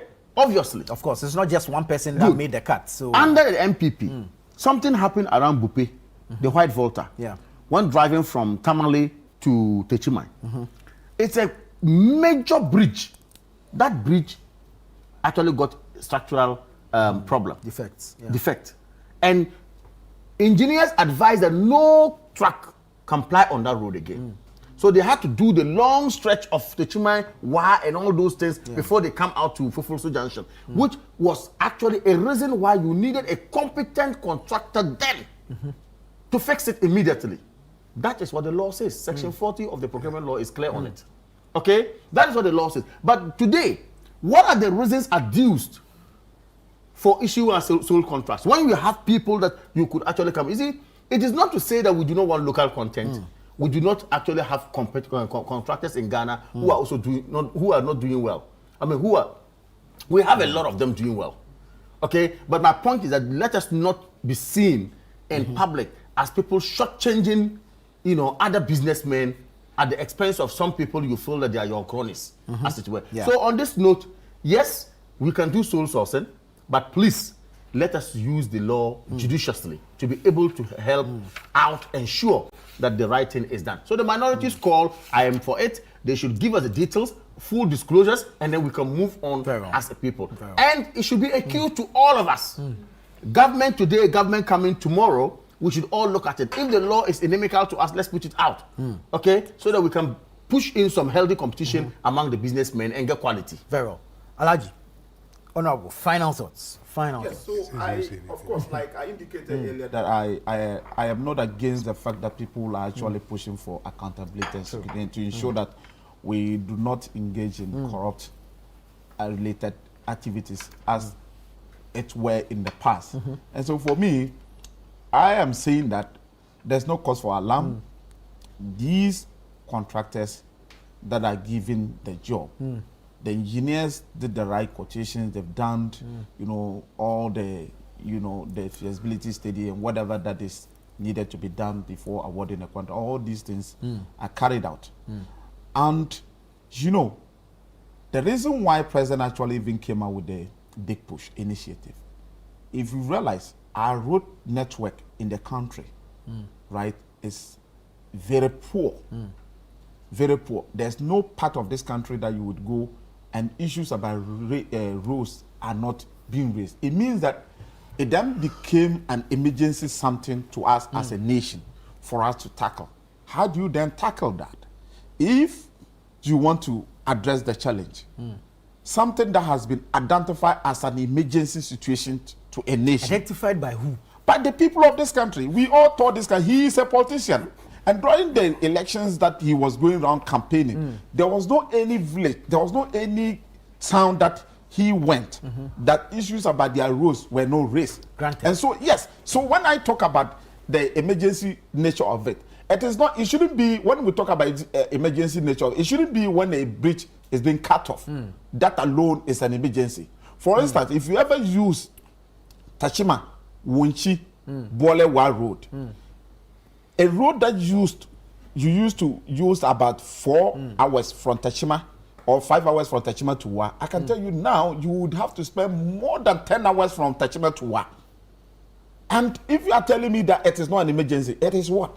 Because when you spend several hours on a road that you would have used, like, let's say, 4 hours, and now you are spending about 10 hours, mentally, you are being drained. People are getting sick anytime they travel on that road. So if something that is bringing you are importing your emergencies into the law. That's not what it is. You cannot import your emergencies. I'm telling you that. So you are classifying what an emergency is. But what I'm trying to say is this. the nature of our roads in this country actually became an issue of an emergency and must be tackled. At the time that President was making the promises, he saw it as an emergency, something that has to be tackled as such. So and that is why he emergency. So to you, it's not an emergency because you live in Accra. I am telling you, if the people of Upper West, come on, the people of the North, the people of North will not be happy with you. Why? If you are telling me the nature of the roads in the northern part of Ghana is not emergency. I am only saying they should do it well. So they won't be happy with you if you say that. No, don't put him against his people. Don't put him against his people. Don't put him against. What we are saying is, my people communicate same to us. Publish the thing. Of course. So, and I'm not against the publication. And that is why yesterday, right from the time the minority before you signed the contract, not after you signed the contract. Well, I can't speak to that. I don't know if that was done. So I can't speak to something that I don't have information. But I'm saying that the nature of our roads in this country actually is an emergency situation that needed to be tackled as such. If we are pushing for value for money, questioning the capacity and how the contractors, how did they acquire those things? I don't have a problem. Very well. At what point did those contractors become contractors? I don't have a problem if people are pushing for that. But I'm saying that the issue of our roads in Ghana actually became an emergency, something that government needed to tackle it as such. Very well. Thank you very much. Emergency is the best example of emergency is the Amasama Road. Right. Emergency has taken over 2 years. You came, you spoke about it. You said they have given you money, you are giving to the contractor. Go there, see. But it's still even aside. Oh, you see, it's one thing being aside. How many years? You told us that was for how many? Let's move on. Let's move on. I mean, when is he supposed to complete the job that he's doing? If you are saying that is an emergency, I'm giving an example. What emergency? Let's move on to a matter of a health emergency. The issue of no bed syndrome. Wow. That's the real emergency we can all agree to. Seriously. You see, it is the road that lead to this health situation. When people travel on those roads and they get sick and they get to hospital, we are saying there's no bed. I like the way you link the issues. Of course. But yeah, I mean, there's a recent one, Kolebu Teaching Hospital. We saw a recent video, very disturbing. The Ghana Medical Association is now pushing for a digitized bed management system. The minister himself, Kwabena Minta-Kando, has suggested same. But will it have to take these type of situations to get some action from authorities? We've been here. This has happened before. Lives have been lost. Why do we always call back after a few weeks of discussion on these matters, wait till there's another death before we talk about it again, and then we leave it? Alhaji, maybe I can start with you. You see, I was listening to the board chairman of Kolebu Teaching Hospital, Professor Bayo. I think he's the member of parliament for I think it's Lambushe. A very excellent, sharp brain. And he said something. Then I thought that what he said actually negates this digitalized whatever bed system they're talking about. What did he say? He says the WHO bed ratio, the bed to patient ratio, is supposed to be about 25 beds to 1,000 people. Okay. But Ghana is doing 0 point something. Seriously. That's dangerous. 0 point something. Not even one. So now, if what he said is the right assessment he's made, and instead of going to tackle the root cause of the problem, which says that we don't even have beds, how do you implement digitized system of management of the beds that you have? Do you even have the beds? What is digitized system will help manage the few beds that you have? No, you see, the point is that you are even at zero. From his analysis, you have a deficit. You are 0 point something. He said 0.9 or 0 point something, perhaps across the check. Imagine if that is what actually is happening. And in fact, let me tell you, I faced it over the weekend in Tamale.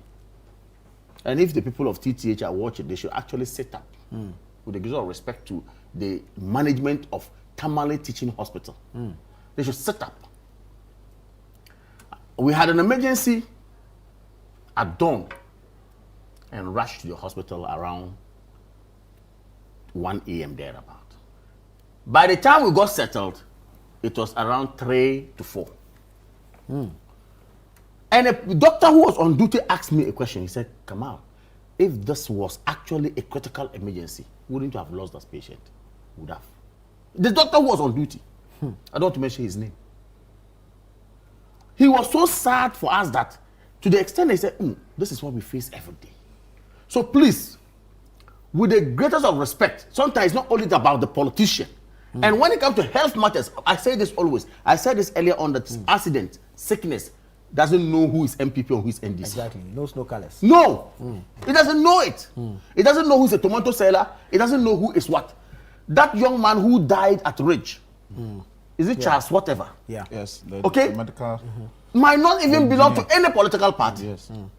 Okay. He was just a young engineer, we are told, or young whatever. Engineer. Okay. Yeah. He's gone because of some arrangement we have not put in place properly. So this no bed syndrome must actually be fought by us all. And this rhetorics that you come to tell the people in your own message that I will build 50 chips compound within a year because we want to make sure that the health sector is better. When you say it and you don't do it, it's an insult to the public. The next moment they come to ask you and you go about whining, talking about some public primary health and who has done. You said 50 chiefs compound, where are they? I'm referring to Felix Ofosu-Kwakye. The ratio you were looking for, and I'm saying again, just help the ratio, okay. 0.9 bed to 1,000 people. Yes, 0.9. Yes, to 1,000. To 1,000. That's basically what we are meeting with. Completely woefully inadequate. So if this is what is our state, okay, how do we now institute digitize management system that would curb it? Give me this, I don't have it. You say I want to go and bring digitalization to come and tell you how to manage it. But you don't have the physical. Why you don't even have what it is? So for me, it is high time we now rely on how we can get essential supplies. If even we have to write to Bretton Woods institutions, specifically on health alone, and say that, look, UGMC, I went to visit someone there last week, and I was telling myself, with all this money going down the drain in terms of corruption, with all this money that we talk about every day in terms of 10% cuts on contracts, can't we use that to build at least one of such facility in all the 16 regions? UGMC. We can do that. Every region, at least, let's have one type of UGMC. Well, you didn't even complete your agenda 111 before leaving. No, you see, I'm making a point. We have come from somewhere. Others will also build on. If we have said that agenda 111 must finish and that we should complete it, it's not political. That's why sickness doesn't know anybody. Let's just finish it. Anything health related, let's take politics out of it. When fuel prices was biting and government had the cost to buy fuel and come and sell, by 2015 government said let's take our hands off. Let the private person handle the regulation. True. Okay? The same way when it comes to health issues. President Akufo come and talked about cash and carry. Let's take it out. He abolished it. We all embrace health insurance and we are on. President Akufo-Addo come to say, let's do agenda 111 for all districts. I would have expected this government to come in to know that at least anything can happen. My brother had an unfortunate incident. But for God, who would have known what would have happened to him? True. Okay? He was fortunate maybe to be flown somewhere. Others may not be fortunate. In that district, there should be a befitting hospital that can take care of any situation like that. You understand what I mean? So this is the time about that. There's a time for us as politicians to start thinking of how to make the health sector better for all of us. True. It can get to anyone.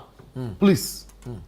Let me pick honorable thoughts. The beds are non-existent. That is the real challenge.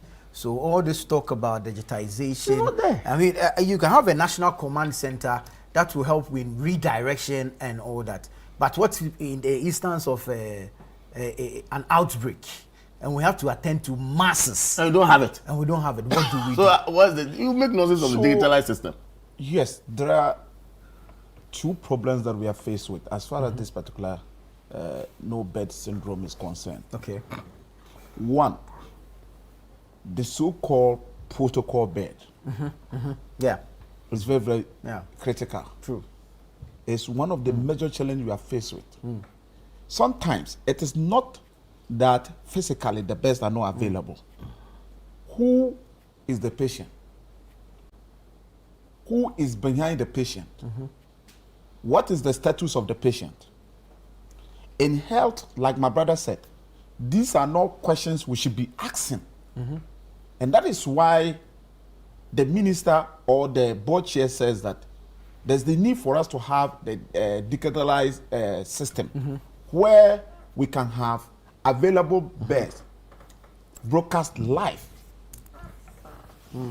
So that when even me or somebody in my village, somebody in Barma, somebody in Limera, or somebody in Jetong or Dakuma is being brought to Kwelebu, nobody will ask, where is the patient coming from?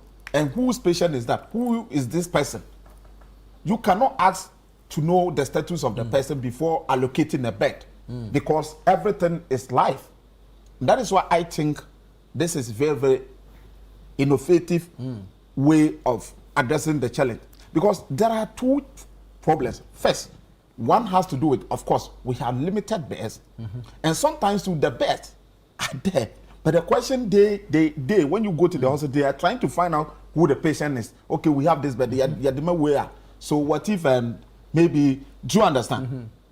I've had a friend who went to the hospital, a colleague politician. Wife took the child to the hospital and was told that there was no bed. Then she stood there and called a friend and said that she's at Kolebu, but she's told that there's no bed. Then her friend told her, oh, then can you call your husband probably to call the health minister? Do you know what the woman said? Her conscience wouldn't set her free if she picks one to call her husband to intervene by calling the health minister for them to get a bed. What of the ordinary person here? And it really doesn't have to come to that. She said no. If that is what is going to happen, she is going to go away. And actually she went to a different hospital and her child was attended to, the child was admitted. So you understand. So sometimes it is not that the beds are not available. They at least at that particular moment, if they tell the hospital authorities that, okay, that patient is health minister's brother, is this minister's brother, is this politician's brother, is this chief's brother, is this person's, is Honorable Kamal Dean, the former high commissioner to blah blah's brother, you will see that in the next minute, they'll get a bed for the person. So we must first of all work on our attitude and let people know that regardless of our political status, we are all equal when it comes to health. I was born in a village, in a farming community, very humble background. And I've always maintained that, look, I came from nowhere.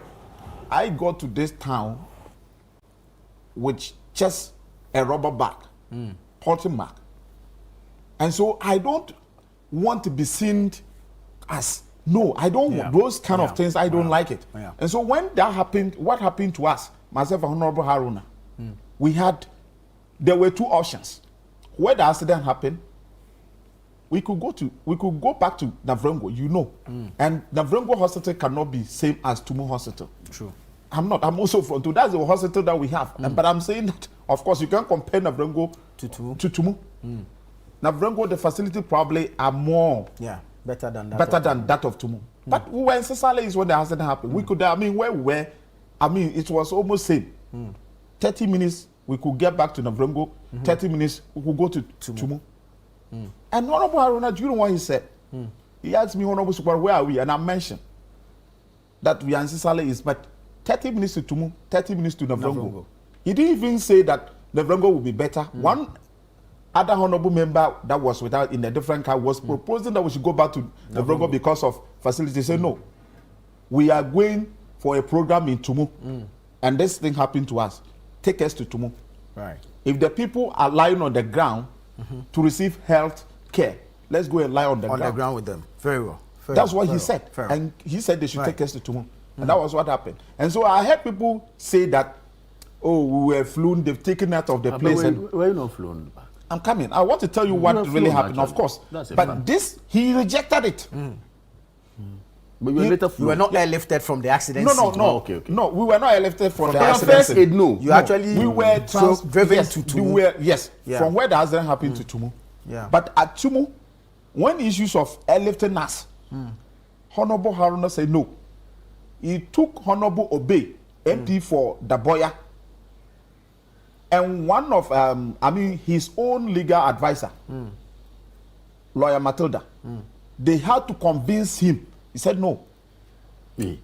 I'm telling you, this is I'm issues of health. Yes. So he said, of course. I mean, he said the doctors over there were perfect. The MP for the area, Honorable Mohammed Batalia, can testify. He was actually virtually begging him. He said no.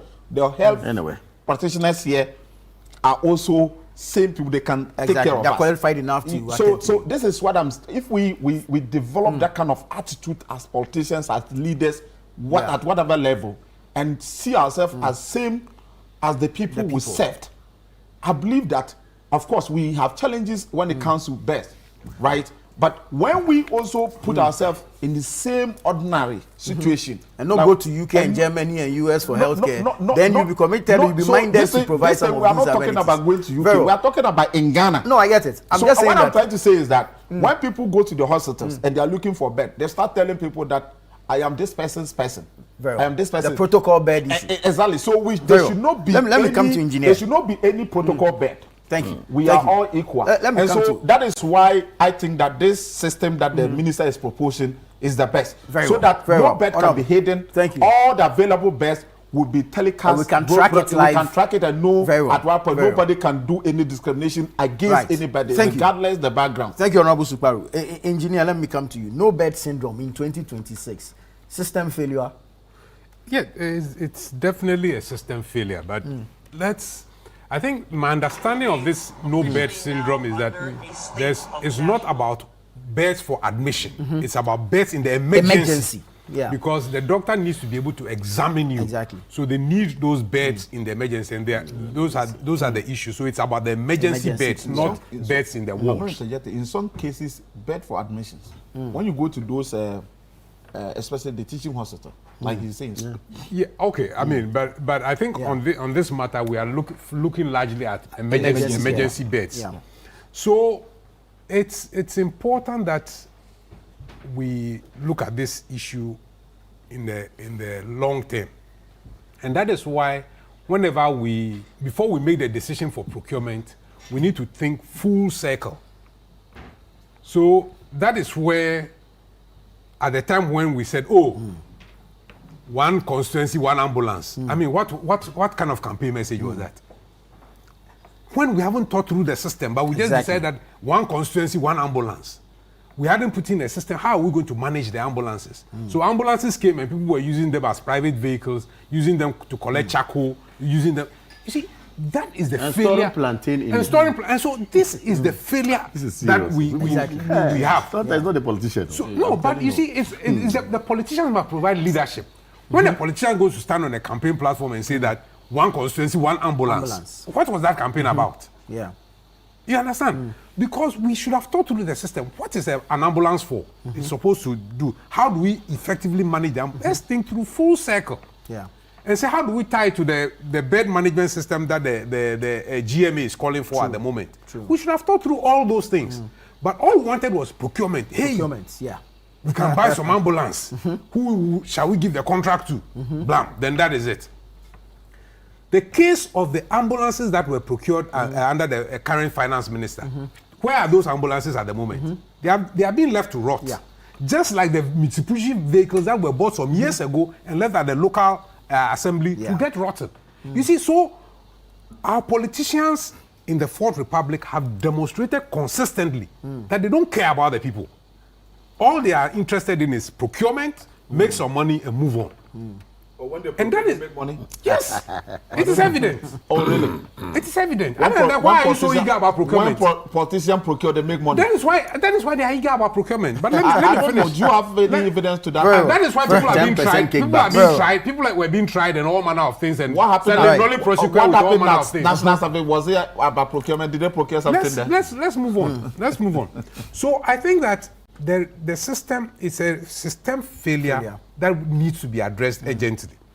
But before we address it, let's do a full circle thinking. Let's not just pick on, who shall we give this IT contract to? Let's think through fully and say, look, in terms of infrastructure, how do we develop infrastructure to be able to deliver emergency services? The one district, one hospital issue, again, not well thought through. Yes, it wasn't well thought through. Look, you are building a hospital right next to highways. I mean, how do we do that?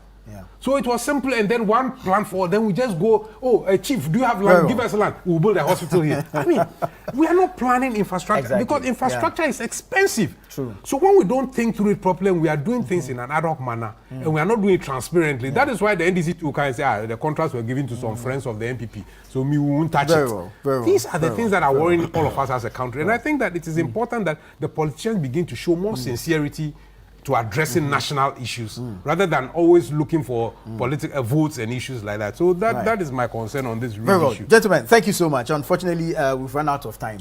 We're not dealing with the transatlantic. We should have, but unfortunately, we've run out of time. So I'd like to say thank you to you. And Honorable, we'll still give thanks to Allah for bringing you back to us safely.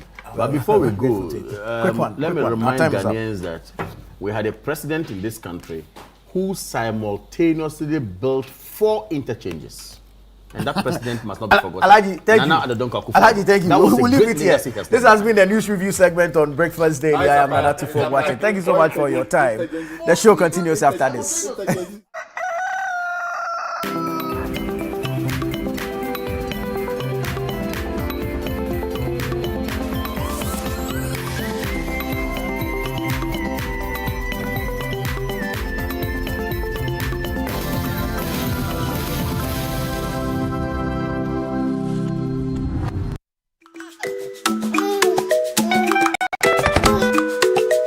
How may I help you today? We'd like to open a bank account.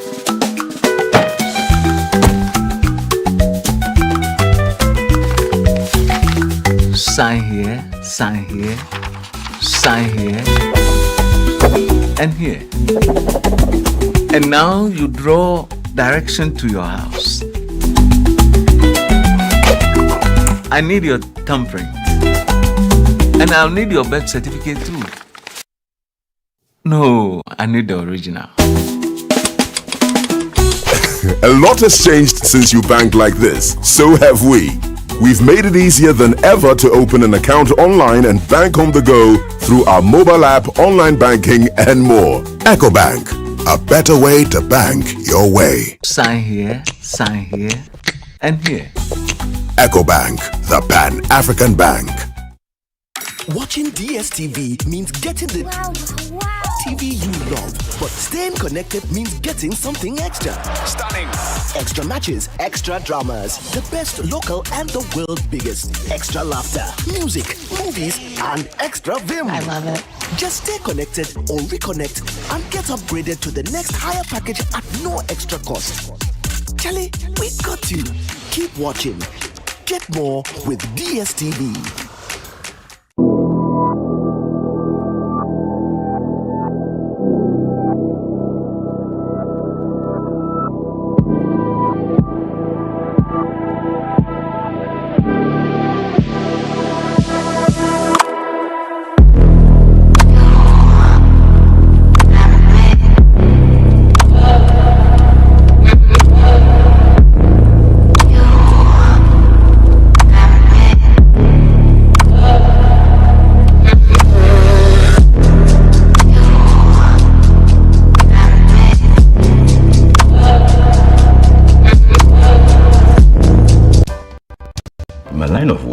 Confident smile is everything. Kel Charcoal Toothpaste keeps me on top of my game and ensures my smile is always radiant and bright. With the tiring nature of my job, we spend several hours under the scorching sun. To keep our teeth white and our breath fresh all the time, we use none other than Kel Charcoal toothpaste. Kel Charcoal toothpaste. You're on a Kessie and in a kit one. Samayo Kendini, a who be here, Semetra Sapapadia to a mammy manful. Kel Charcoal's natural ingredients, and a bomb is so buying, a man swing, Nesasu Mama Hoto so a will beg you.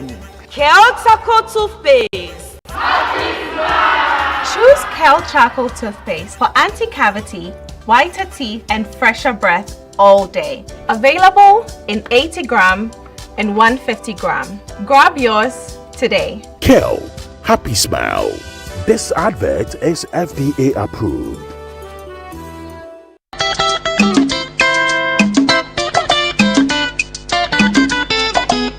Channel 1 TV is celebrating Ochiame Kwame, the cultural icon, the musical genius, and the philanthropist. Kwame turns 50 years in April, and Channel 1 TV is celebrating him for his contribution towards arts and culture, health and wellness, and positive impact on the youth. We are hosting OK at 50, a night of 50 songs and love at Plus 233 on April 18 at 7 p.m. till you beg to go home. Dedicated to my stable girls. It's a one-right check. Featuring an all-star lineup of Ghanaian artists who have been impacted by this legend. Kidi, Kwame Eugene, Brothers, Sister Fia, Amrado, Miss V, Abochi, Kwabna, Akwabua, Raskuku, Adina, Abiana, Kweku Darlington, and King Paluta. 10 artists performing 50 songs. It's going to be an all-white party with a purpose. Ochiame wishes to build a pediatric emergency center at Menchia. You see, this is why we love OK. His legacy goes beyond music. Let's celebrate a jam. 1,000 cedis for regular, 1,500 cedis for premium. Call or WhatsApp 0240-341-678 to pre-book your ticket or go on www.okworld.com.gh for all available information.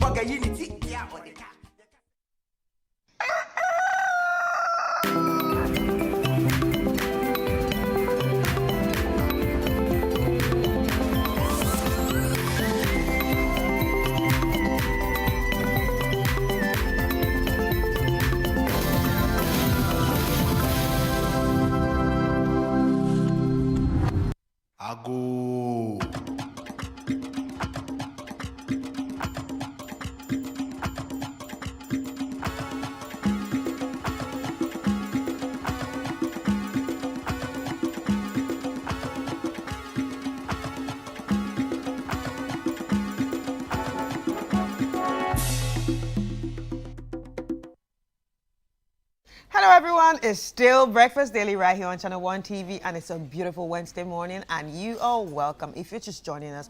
But if you've been with us, obviously you know that Nana Tufo-Boateng started the show, and he started with his political guests as they took us through some of the topics that are shaping the nation. But now it's time for us to take you till 11 a.m. bringing you different segments in this show. My name is Chris Carter. And I am Philip Ni Latte. It's just 2 days to the Back to Your Village Food Festival. I'm excited about it because we've been talking about it for a very long time. And on the 28th and 29th of March, all roads lead to the Ifwa Sanaland Children's Park, and that is where we are actually going to enjoy ourselves. So make it a point, like I keep saying here, block it on your calendar. Even if you go for an event that day, you should make sure that that event, you should leave there around 12:01 and come to the Back to Your Village Food Festival. It's an event that is going to last from 10 a.m. to 6 p.m. So why not? You can pass through and get yourself that delicious meal you've been looking for for a very long time. And you know, there are spaces that will be created for individuals, spaces that will be created for, I understand that space will be created for old school reunion, sort of, yes. So you can call and get a space and come and enjoy with your friends that you've not seen in a very long time. And also for the vendors, well, you can still try your luck. Call the number 0205-973-973 and book a slot for yourself. Yesterday when we spoke to T's Kitchen, she was so real. She was so real to tell us the reason why she actually joins the Back to Your Village Food Festival. It was surprising. It was shocking. You said, so why are you here again? It says the money. It's the money. The money. The money's good. And as a vendor, she made a lot of money. Yeah, and according and the fact that she's making a lot of money also tells you that she would see how she's going to do the sales. Yeah. So when you come there and you are buying, you know that you are buying good food, you are enjoying yourself, and it's just amazing one that we all want you to come and enjoy. So we've been talking about it for a very long time. It's here with us 2 days from now on the 28th and 29th of March 2026. Of course, we can't do this alone, and the sponsors for this particular event, EcoBank, Gino, Didishito, Manchu Biscuit, Everpack, and the National Petroleum Authority. The National Petroleum Authority is part of the sponsor. So the venue is a big place, the Fasalan Children's Park, on 28th and 29th, Saturday and Sunday. Come and enjoy yourself. All right, and after that, the next week will be Easter. And for Easter, we are bringing something very inspiring and very, exciting to you. And we call it exciting because this is actually contributing into someone's life, and it's the Easter Orphans Project. So we are calling on each of you, our viewers, our listeners, to come and help us support different orphanages in the country to help maintain, feed, and to also, help them in ways that they do not expect. So one thing we are asking for is if you have any materials that you think people need, goes from, clothes to toys to even canned food to water, all you need to do is bring it here at Tessana, Channel 1 TV, and you can also head to City 97.3 FM, and that's at Abraka, to drop any of your contributions. But if you do not have any of these things, or you probably say, I don't have time to go out and buy some of these things, I just want to donate monetarily, all you need to do is send it via the Momo number 0550-900-006, 0550-900-006. You can also write a check to the City FM Foundation, or if you want more information, call the number 0302-226-013, 0302-226-013 for more information. So it's going to be happening on Easter Monday of the 6th of April 2026, and it's all about feeding, maintaining, and supporting some selected orphanages here in the country. Let your Easter be impactful, and this is one of the ways it can actually be impactful, by impacting a child and inspiring other people to help children out there. This is the best way to give back to the community. And I like the fact that we have a drama series on TV, and that's The Blankson. If you haven't watched it yet, it's about to be on your screen. So on Thursday, April 2, 2026 at 7:30 p.m.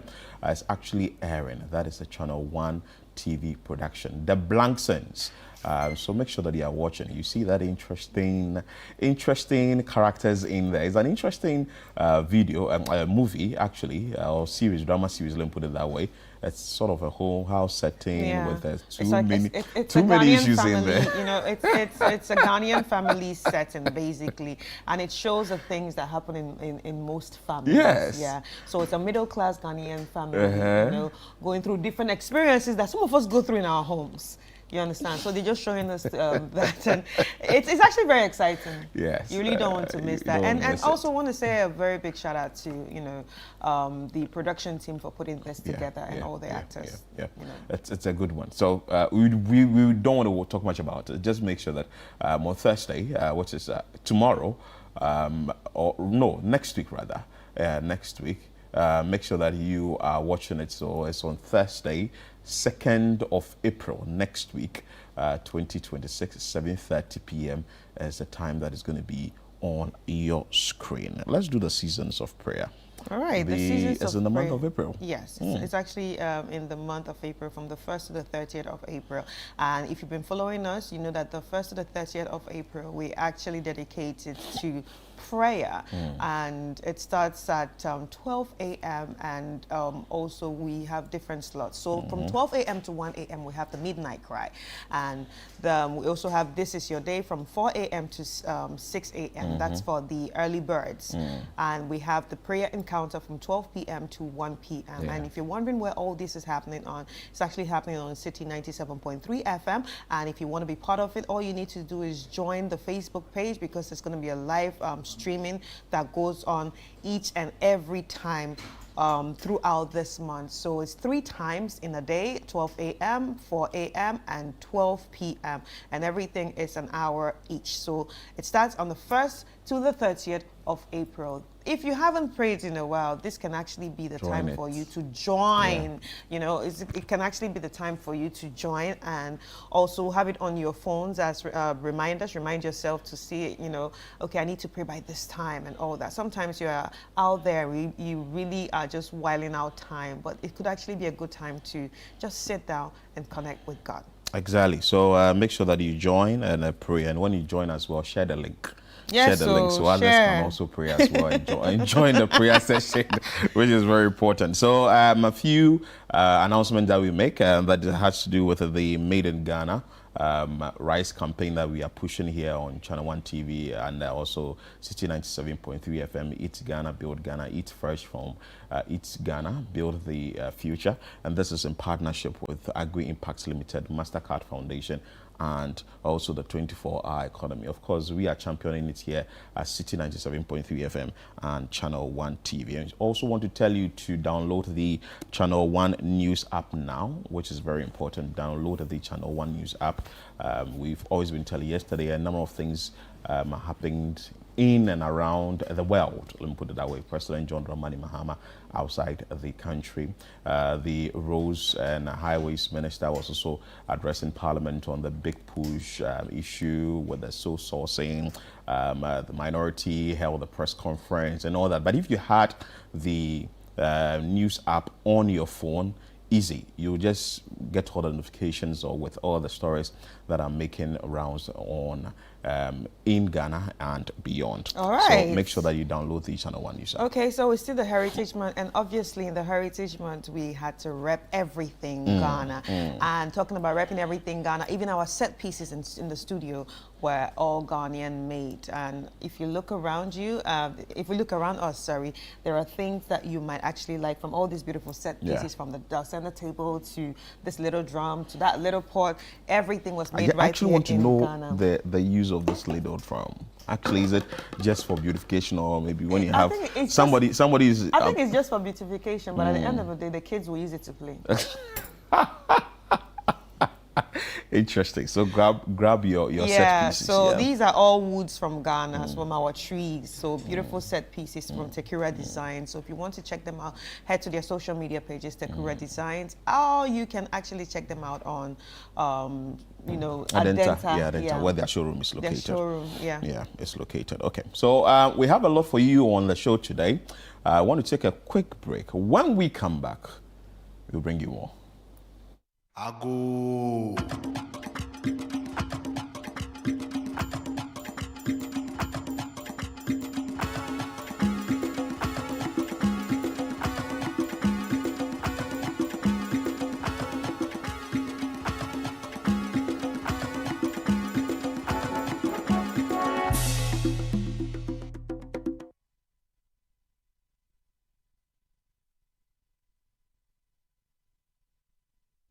Ago.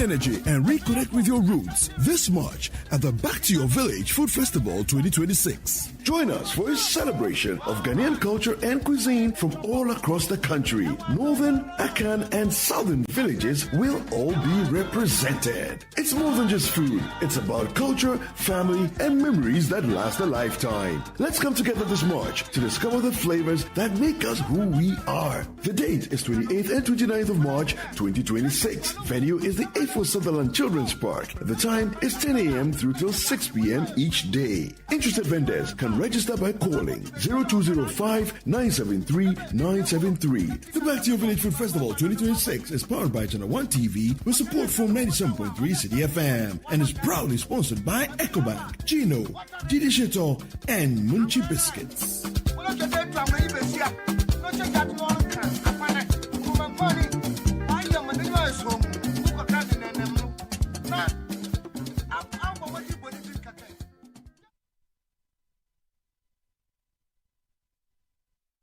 All right, welcome back, ladies and gentlemen. It's still Breakfast Daily right here on Channel One TV. And as Phil said before we went on the quick breather, we have so much more for you. So now we are going to be talking to one of our sponsors of the Back to Your Village Food Festival. And you know how we do it here. When it's getting closer to the event, we get to talk to everybody that is part of the event. So we're going to be talking to Regina Ofori, who's the head of marketing and brand at EcoBank. Hi, Regina. Hello. How are you? I'm very well, thank you. How are you too? I'm fine, thank you. That's a fugu coat. Yep. Oh, that's a good one. Yeah, that's fugu. My corporate fugu. That's a beautiful one. Beautiful one. Yeah. Thank you. We need that. Yeah. I'm happy I came in my fugu because when I saw it, I said, yes, I got the brief. I got the brief. And would have been the odd one out. Yes, yes. Yeah, no, not in here. You're looking very lovely in your fugu. Thank you, thank Beautiful. you. Thank you. But it's nice to have you here. Thank you for having me. And we're excited because it's still all about heritage. So from fugu, now we're going to be talking about food. Yes. First of all, what's your best Ghanaian food? Yam in any form. Okay. Roasted, fried, pounded, in fact, porridged, anything yam. Yeah. Oh, wow. Any day for me works. That's a good yam one. and garden next to you. Ah. I don't mind. It's just garden next to you with a ngo, you know, and then I've been doing everything, all the things happening. Oh, wow. You have gone to the village already. So now what are your thoughts about the Back to Your Village Food Festival? Yes. I think for me, it's fun. You know, we at EcoBank, we love to really help people connect and enjoy the things that make them truly Ghanaian. And when you look at the kind of energy that Ghanaians bring to Back to Your Village food, I think that we cannot be anywhere than be where the Ghanaian are and having fun. And I really look forward to this weekend when we'll meet in our numbers, have fun, make merry, but importantly also enjoy what makes us Ghanaian, go back to our heritage. And for many of the young ones, get to learn some of the recipes that we are soon forgetting. Yeah, it's going to be a lovely weekend. Wow. So EcoBank decided, well, we want to sponsor this. I still want to ask you why the decision to sponsor Back to Your Village Food Festival? I think for me, for us at EcoBank, it's basically about helping our communities connect. At EcoBank, anything that helps promote culture, community, and also actually get people to live their best life and enjoy life. That is what we stand for. So this opportunity where we get Ghanaians to come back to their village, quote unquote, enjoy the things that some of them may have forgotten, some don't know at all, but reconnecting to our culture, back to our base is important. And so that is why we are here, so that we actually allow a lot more Ghanaians to have the opportunity to experience what they don't know that exists in Ghana. So and at this particular event, you're going to have a lot of people come because it's actually free for patrons. Yeah. And there will be some sort of expectation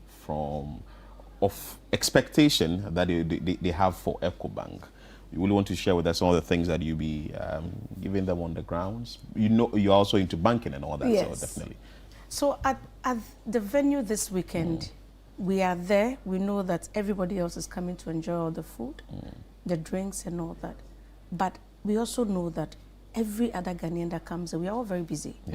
9 to 5s, and some people even have 7 to like 12, right? So we are busy, and sometimes we don't even get the time to visit the banking hall or even stay a minute, get onto the digital channels and transact. So this weekend when we are there, we are also there with a full bouquet of services. So that whilst you have your cold chilled asana and some Kulukli in your hand, you can also get to an EcoBank staff that will help you if you have any queries, if you have any question, if there's any service that you wish you could have had, but you didn't have the time to come to the banking hall or even do it yourself. We are there to help you. Can we open accounts there? Of course, we are bringing... I think that's what I'm coming for. We are giving you the opportunity to do all that. So paperless, right on the go on your mobile phone, we support you. And it's the reason why I would ask all patrons coming, please come with your Ghana card. Okay, sure. Come with your Ghana card, get you ready, because that's all we need from you. We just make sure that you are the person that you say you are.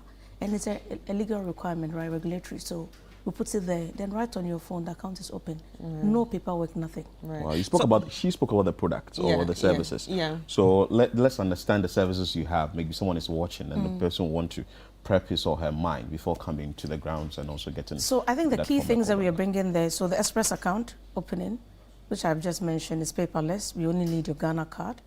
And then the account is open for literally in minutes, under 5 minutes, and you'll be done.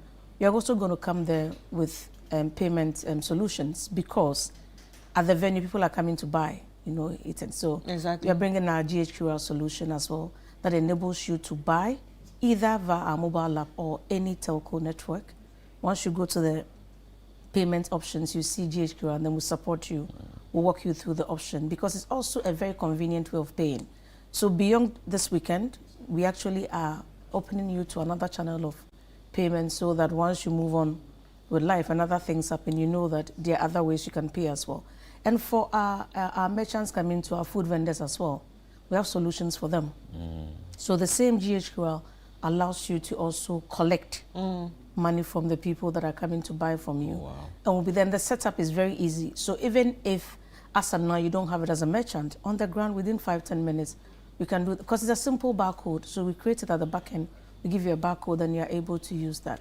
Beyond that, you also have solutions that we can actually get them listed for after the event. So our POS, that allows you to take card payments in your restaurant or your chop bar, wherever it is, will be there. And then we can start the process there. Then right after this weekend, we meet them wherever they are and support them. Completely. But last but not the least, our flagship mobile app will be there. And when we talk about EcoBank mobile app, I think it's one of the best. It is the best I mobile app. use the mobile app. Yeah. I have 2 bank accounts, different banks. EcoBank has never stressed me. Oh, wow. The mobile app is apt. It works well. There's never a problem. There's never a day there's a problem. Yeah. So we'll be there to support a lot more Ghanaians enjoy the service that you testify about. On the mobile app, you can do so many things. So many things. You can actually receive remittances. You can actually make payments. All your bill payments, talk about anybody you want to pay. From pay TV, from water to electricity, to school fees, to your tithing in church. Yeah, even church. Is there. And for me, the beautiful thing that we have on the mobile app today, for the Gen Zs listening to us, you can actually create a virtual card. You don't have to get a plastic card. It's not a flex, The flex is a virtual card where you create. I can create a virtual card and gift it to you, or use that for shopping. So when you go online, you're paying for anything, subscription fee, the virtual card is there to support you. So we are there to help everybody. So on the mobile app, it's just seamless.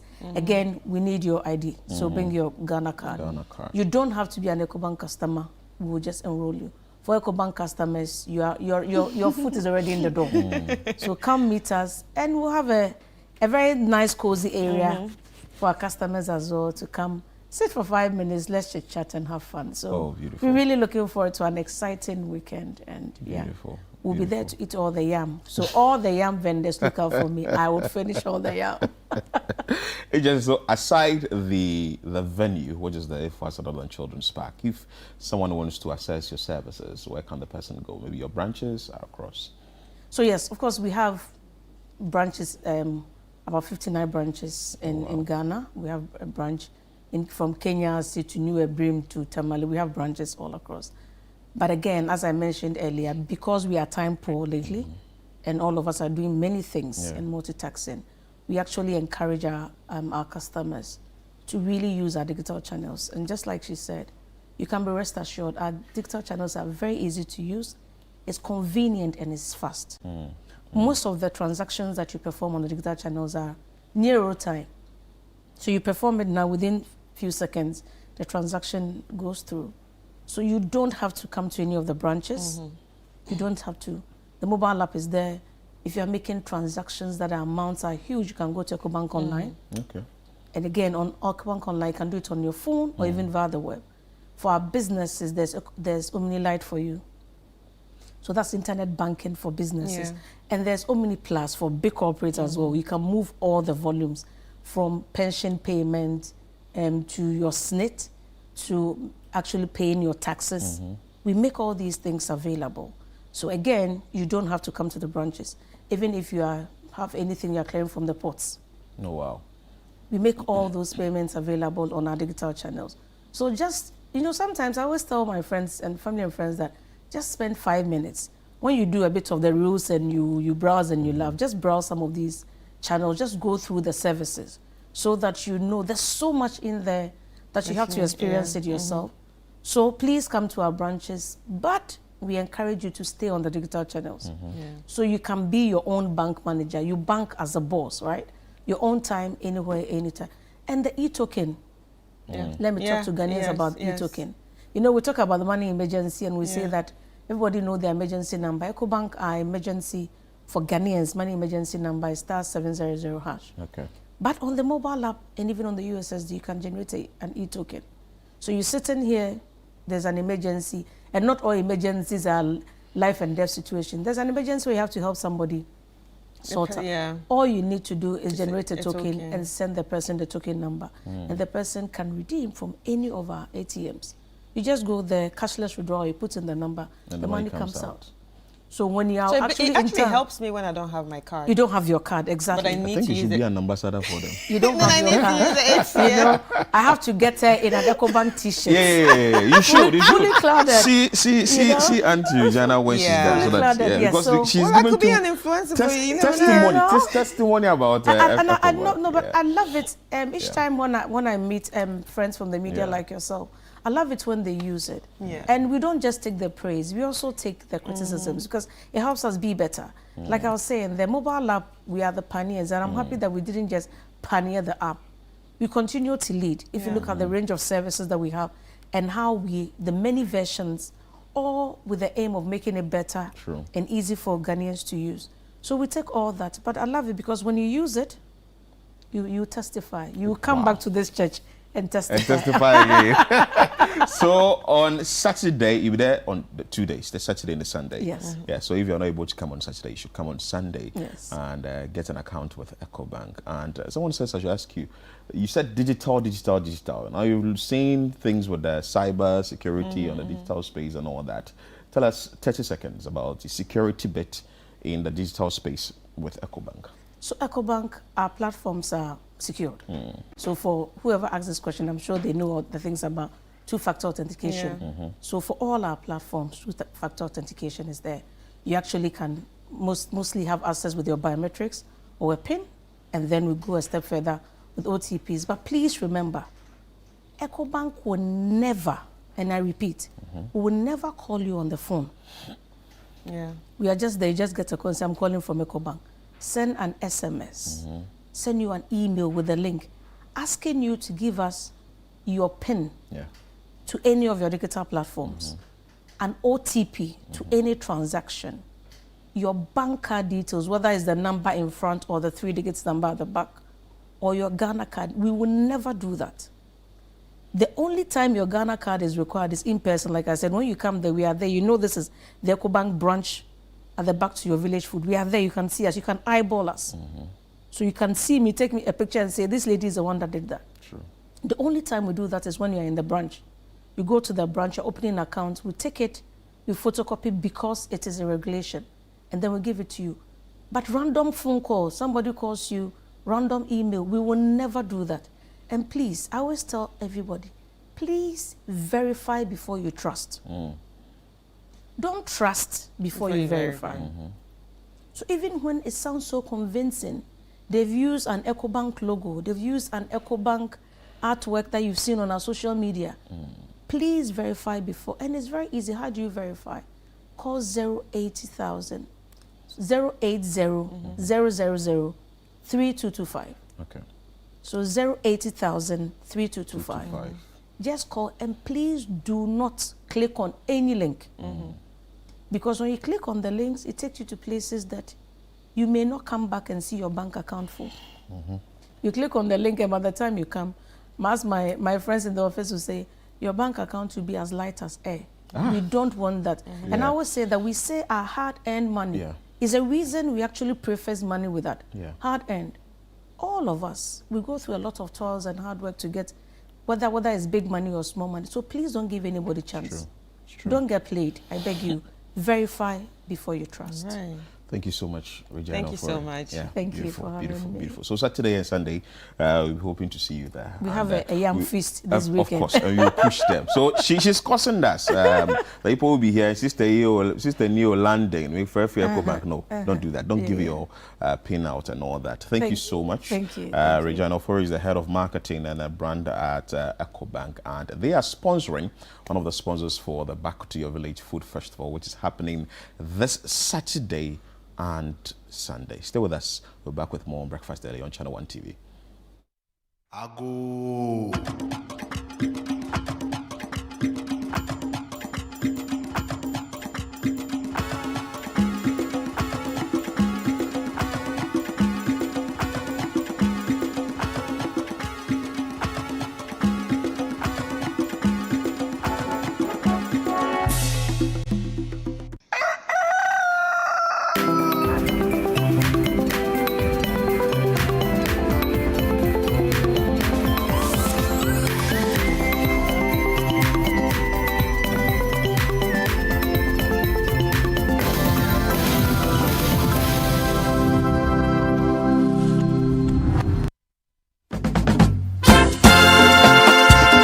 Energy and reconnect with your roots this March at the Back to Your Village Food Festival 2026. Join us for a celebration of Ghanaian culture and cuisine from all across the country. Northern, Akan, and Southern villages will all be represented. It's more than just food. It's about culture, family, and memories that last a lifetime. Let's come together this March to discover the flavors that make us who we are. The date is 28th and 29th of March 2026. Venue is the 8th Sutherland Children's Park. The time is 10 a.m. through till 6 p.m. each day. Interested vendors can register by calling 0205-973-973. The Back to Your Village Food Festival 2026 is powered by Channel One TV with support from 97.3 City FM and is proudly sponsored by EcoBank, Gino, Didi Sheto, Munch Biscuits, and Everpat.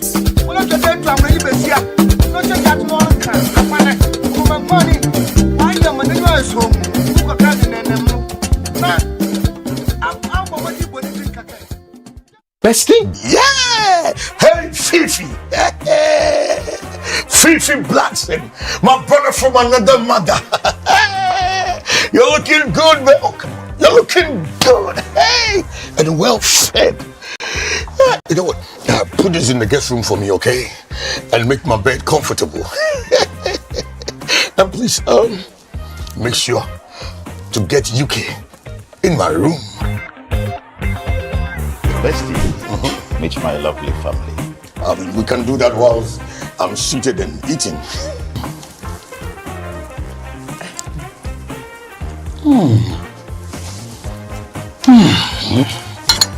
Super. Amazing. It tastes good and better, more than the food we have here in the UK. Well, thank you very much for the compliment, Uncle Bestie. In fact, I wouldn't mind packaging some for you on your way out. That's so kind of you, huh? Okay. Don't worry, sir. Why don't you rather cook some for me on the day I'll be leaving? The Blankstons premieres on Thursday, April 2nd, 2026 at 7:30 p.m. on Channel One TV. The vibe is too much. In the heart of Africa, where the warmth of our people meets the beauty of our land, there's a pride that soars high. Welcome to South African Airways. At SAA, we're more than an airline. From the golden sands of Cape Town to the thundering Victoria Falls. From the turquoise waters of Mauritius to the pristine beaches of Perth. Let South African Airways take you on a journey you'll never forget. As a proud member of the Star Alliance, the world's largest premier airline network, SAA is dedicated to delivering unparalleled passenger services of the highest standard. South African Airways, proudly South African, where every journey begins with Sawubona. We see you.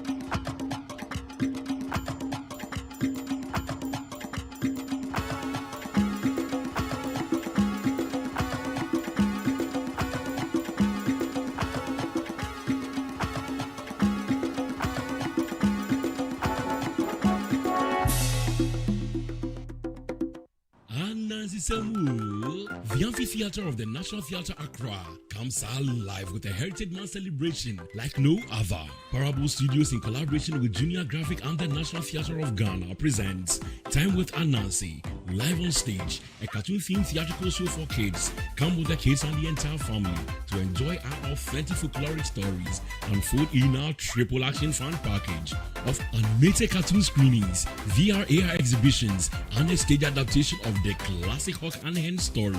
Yes, Cricket So Yeah. Date Saturday 28 March 2026. Time 4:30 p.m. Venue The Amphitheatre, National Theatre, Accra.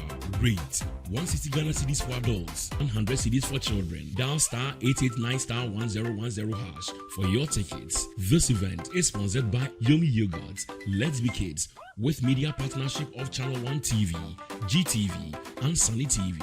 Time with Anansi live on stage, where kids listen, laugh, and learn. Anansi Semu.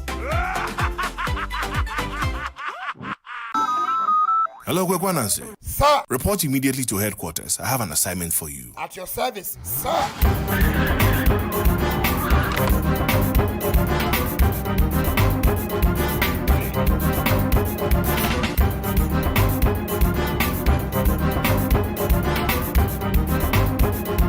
Have you seen a pot filled with wisdom before?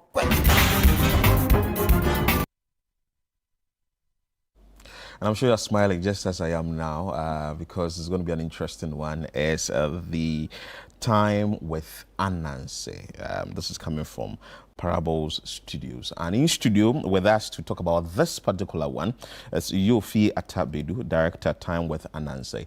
And this is just interesting. Yoko.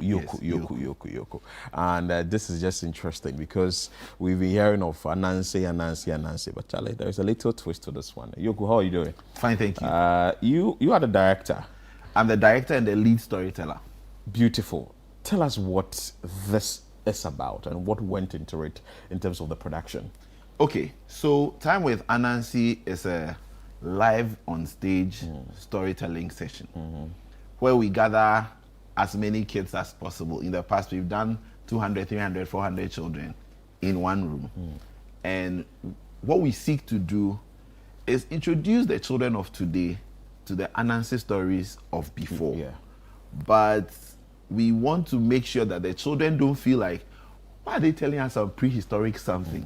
So we modernize the Anansi stories and make it relevant to the children. We add items like tablets, internet, payment online and stuff, so that they don't feel like, oh yeah, you told us some history. We want now. Yeah. This is Anansi in the now. Wow. This is a very modern Anansi. It's not the prehistoric one. Right. So why is it important to have actually modernized it for the children to understand? So I personally believe that Ghana has a lot of culture and a lot of history, and a lot of that was passed down through our stories. But because we are not telling these stories anymore, the children have lost touch with their roots. When you bring up Kweku Anansi, they look at you funny. But the thing is, if we can bring it to now, make it relevant to them now, we can still use those same stories to pass on those same lessons to the children. And it's not only just Kweku Anansi stories, as in where Kweku Anansi is a main character. We pick other stories, and this year edition in particular, we are taking a different story, but we are making Kweku Anansi the person telling the story, because he's the owner of all stories. That's also another story. He's the owner of all stories. So he's telling us one of his stories. Now let me test your mind a little. Primary school, class 4, English reader.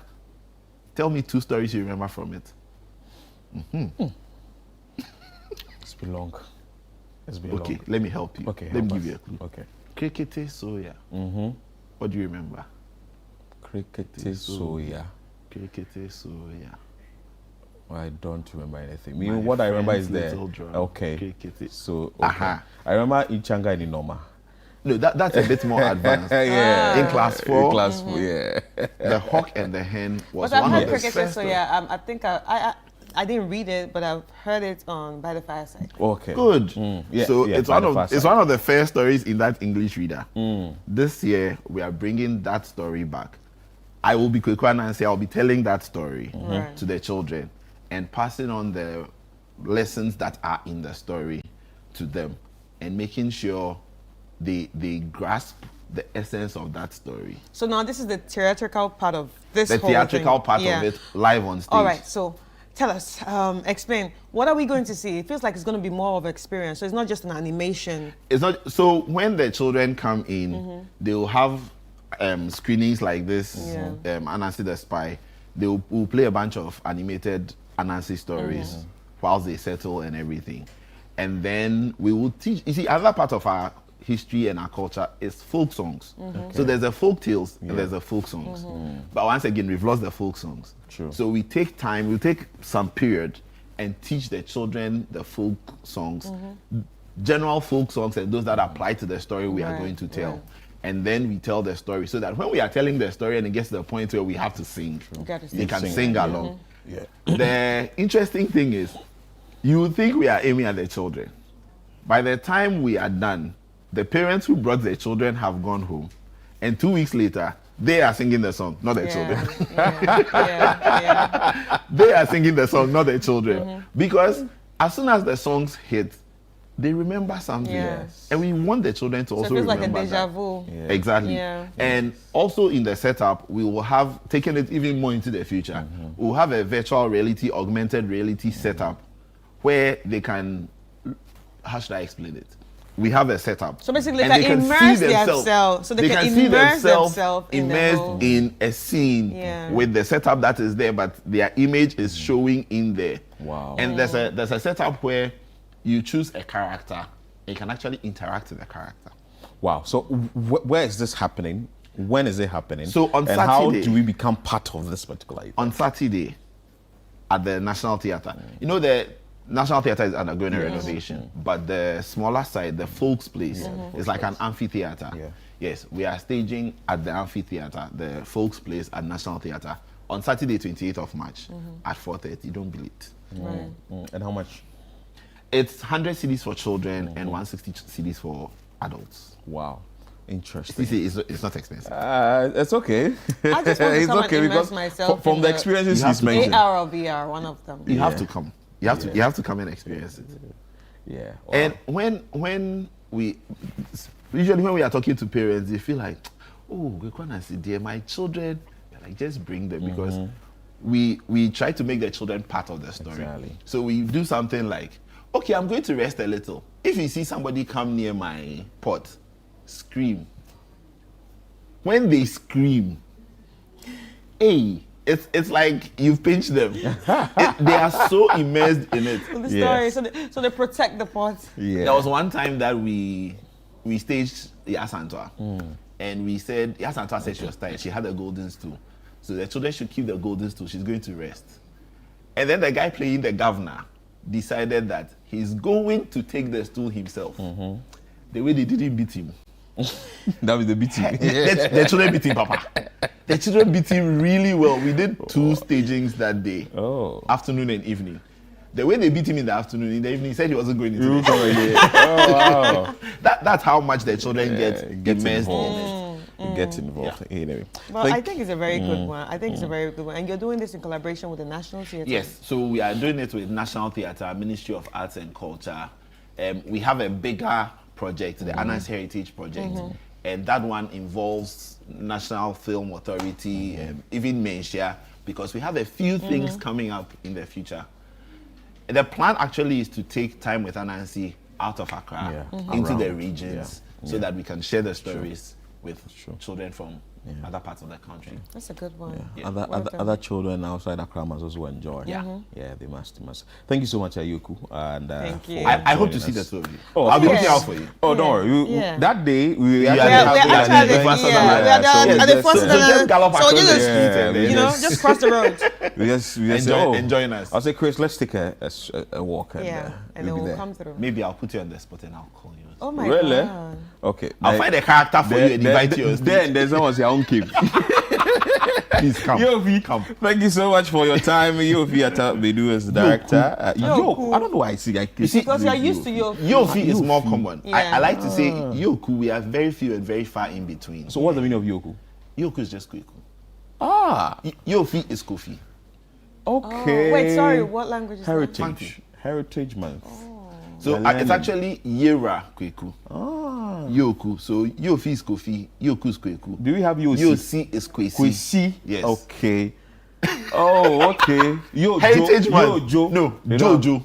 Oh, okay. I was about to say Yojo. There's Jojo. Kojo. Yeah. Okay. So I know the Monday is Kojo. Tuesday. So that's Jojo. Yes, that's Jojo. Okay. Yeah. Tuesday is Kobna. So is it you? Do you have? There's no there's so that's the one you have what? It's still Kobe. Kobna. Then Wednesday, Kweku. That's Yoku. You. Yes. Then Thursday. Thursday is Echo. Ashantis. The Ashantis will do Yao. Okay. Fantis will do Echo. Oh, Echo. So there's Yoko. Oh, okay. Oh, okay. Wow. So there's Yoko. You guys really like the why? Wow. And because it's Yera Yera Kweku. And Saturday is. Saturday Kwame, is Kwamina. Yeah, okay. Yes. Oh, Kwamina. Oh, okay, yes. so that's Kwamina. Oh. Yeah. Thank you so much, Yoku. Thank you. So you see, short one, we've learned heritage. Oh, we have. Come to that National means Theatre. obviously that's what there's going to be this and more there. If we have learned. A whole lot more. Yeah. We have learned. I'm excited Yoku, about this. thank you so much for your time. Okay. Director, Time with Anansi. Make sure that you are part of that event on Saturday at the Folks Place at the National Theatre. So 100 cedis for your children and 160 Ghana cedis for you. So take your children there to go and have fun. We'll be back with more here on Breakfast Daily on Channel 1 TV. Stay with us. Anansi Semu, the Amphitheatre of the National Theatre Accra comes alive with a Heritage Month celebration like no other. Parable Studios in collaboration with Junior Graphic and the National Theatre of Ghana presents Time with Anansi, live on stage, a cartoon-themed theatrical show for kids. Come with the kids and the entire family to enjoy our authentic folkloric stories and fold in our triple action fan package of animated cartoon screenings, VR AR exhibitions, and a stage adaptation of the classic Hawk and Hen story. Yes, Cricket is so yeah. Date Saturday 28 March 2026. Time 4:30 p.m. Venue The Amphitheatre, National Theatre, Accra. Rate 160 Ghana cedis for adults and 100 cedis for children. Dial star 889*1010# for your tickets. This event is sponsored by Yomi Yogurt, Let's Be Kids, with media partnership of Channel 1 TV, GTV, and Sunny TV. Time with Anansi live on stage, where kids listen, laugh, and learn. Anansi Semu.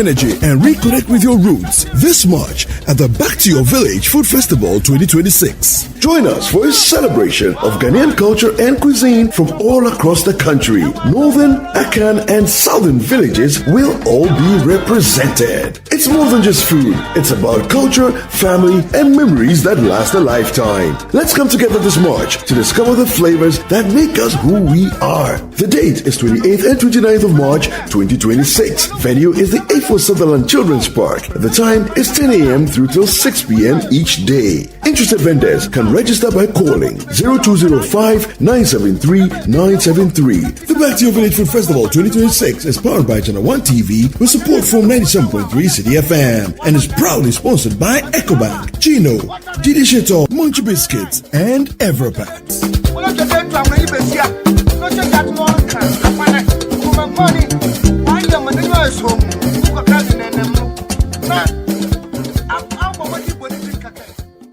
Bestie? Yeah! Hey, Fifi!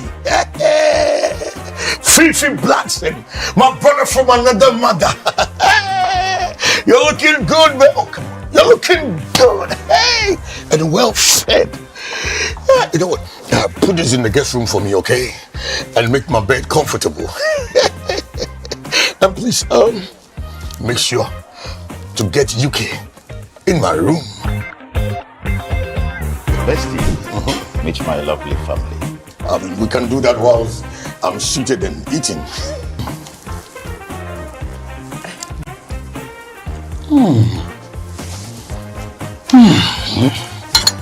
Super.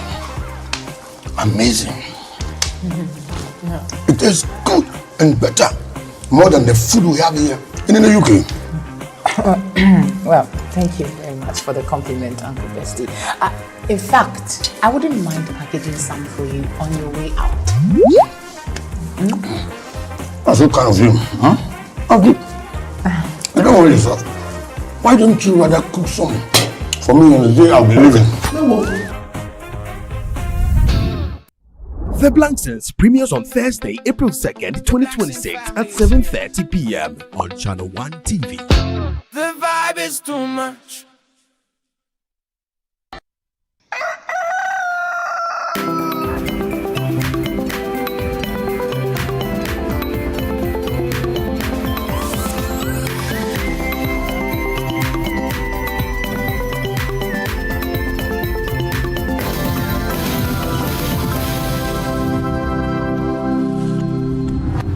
Ago.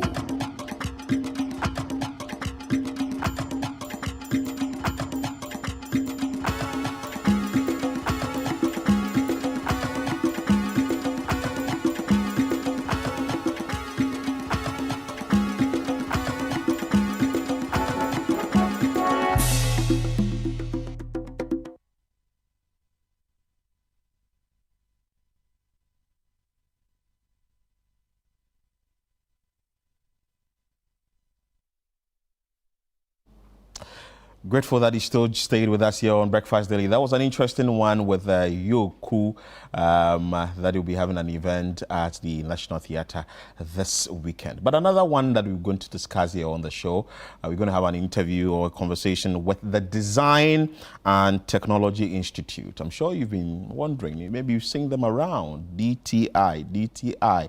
What do they do? What they are into? How you can get there? And you want to learn a lot more about them. So in studio with us is Joseph Ofer, admissions lead. We also have Michael Dankwa, who is the head of CATCAM department, and we have Raymond Edueje, who's welding instructor. You're welcome, gentlemen. How are we doing? Let me start with you. You are with administration, so you can tell us what DTI is into. Tell us about DTI. Okay, so good morning to your viewers. DTI is a trade school that we are interested in equipping our learners with practical industry relevant skills. So we are teaching at DTI, it's more hands-on. So by the time you are leaving DTI, you actually have the skill that the industry is looking for. Oh, beautiful. Yes. So hands-on, what are you into? Maybe you are into tailoring, you are into what exactly? So we run three main programs. Our flagship programs are three at DTI. We have the Design Innovation Program. We have the Precision and Wonder Fabrication Program. And we have the entrepreneurship program. Okay.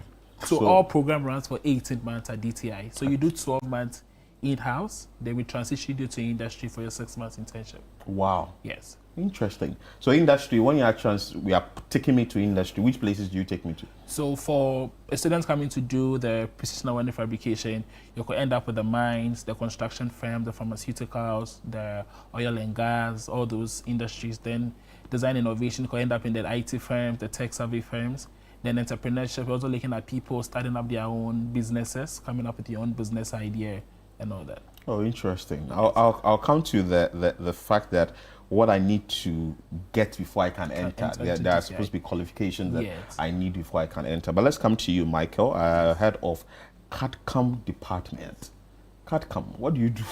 So CADCAM stands for Computer-Aided Design, Computer-Aided Manufacturing. Okay. And under that, we are looking Computer at what? Computer-Aided Design. Okay. And Computer-Aided Manufacturing. Okay.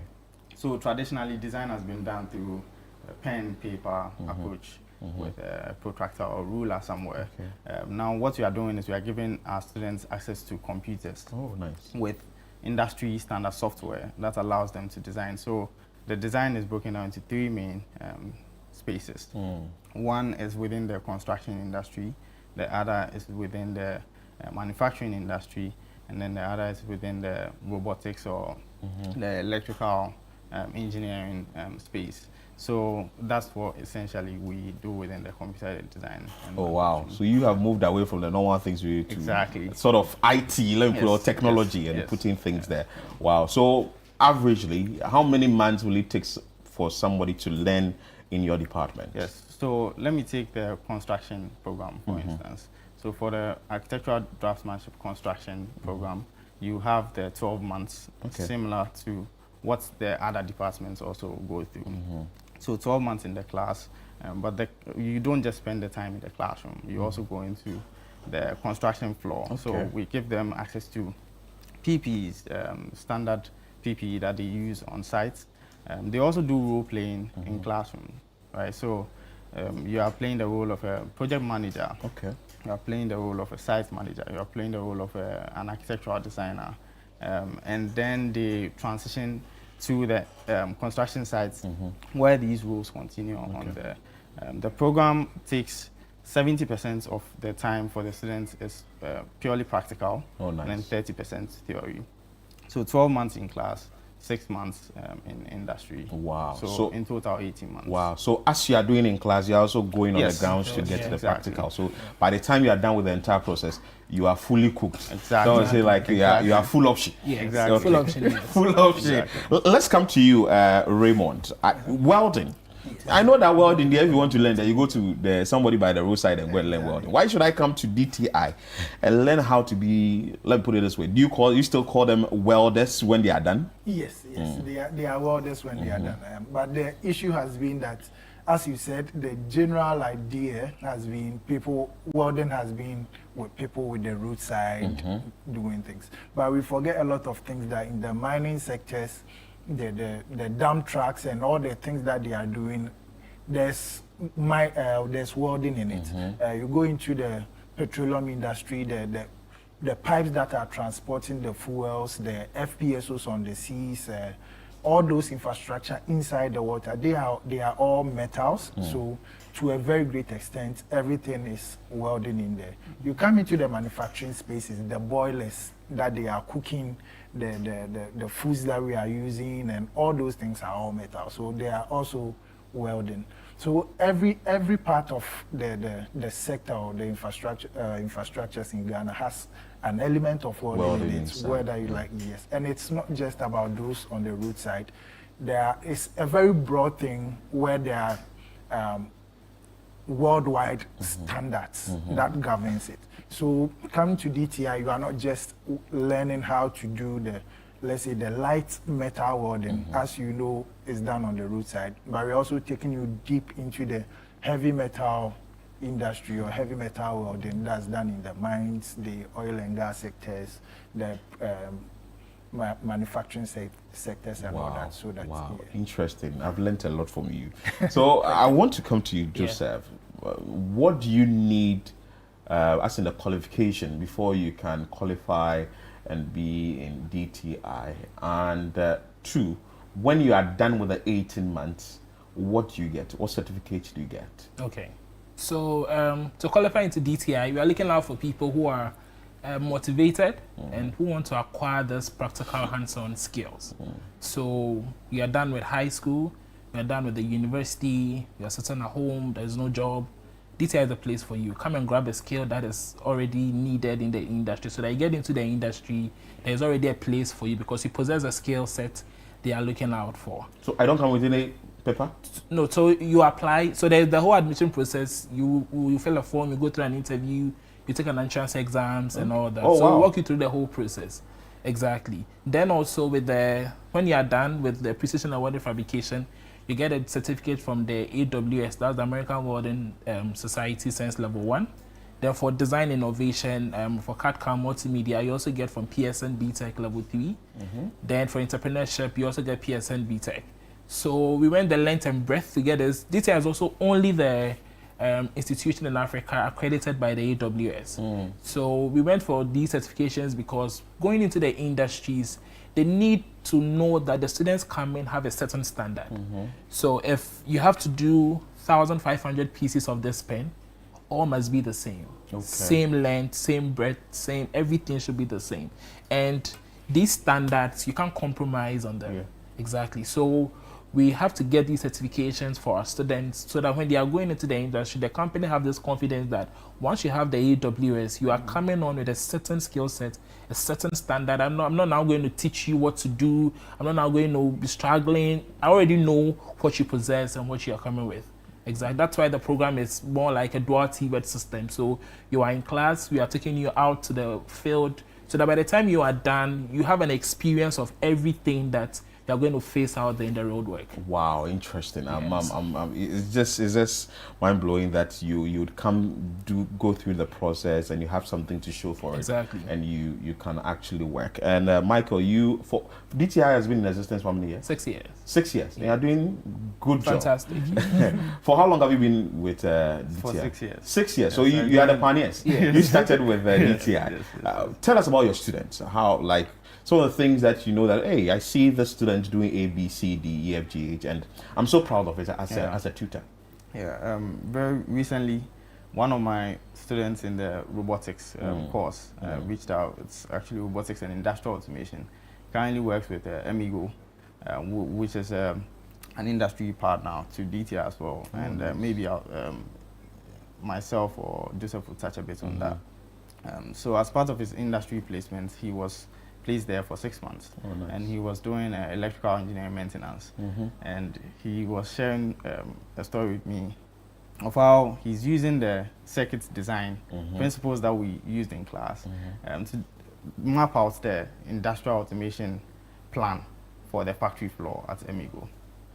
This was about 5 months back. Oh, nice. And he was like, oh, sir, yeah, whatever you were teaching me, I'm seeing all of it in industry. And then, as I said, recently shared his contract details with me. I've been accepted right after his 6 month program. Oh, he's been accepted? Yes, he's been accepted as an electrical engineering maintenance officer. Wow, interesting. Yes, right after school. Another student story that I have is one student that is from the north. He joined us and he had been working within the agricultural sector there, picking groundnuts from the ground through a manual process. And he was telling the story about how his siblings had to go through like a tedious process to get these groundnuts from the ground onto the markets.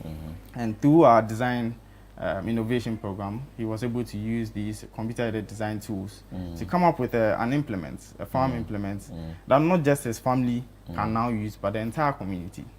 All right, so they've taken their yield from small baskets to big sacks from the last 2 years, and that's what they've been using still in the north. So these are some success stories that come interesting testimonies there. So finally, with you, Raymond, and I'll come to you. You share with us details on contacts and how someone can also get to DTI. Why should someone come to DTI? So just 30 seconds on that. Coming to DTI would be a great opportunity for each and everyone. I believe it's a place where you get the skills that will give you employment right after studying or being with us here. It is a place where you are able to transform your life in general. I say this because I am a testimony of that. Oh. Yes. So as he says, 6 years. I have also been teaching in DTI for 5 years. Oh, but beautiful. for the first year, I was a student there, having completed the university. Alumni, interesting. Yes, and then the how hectic it is to get a job after school and all that.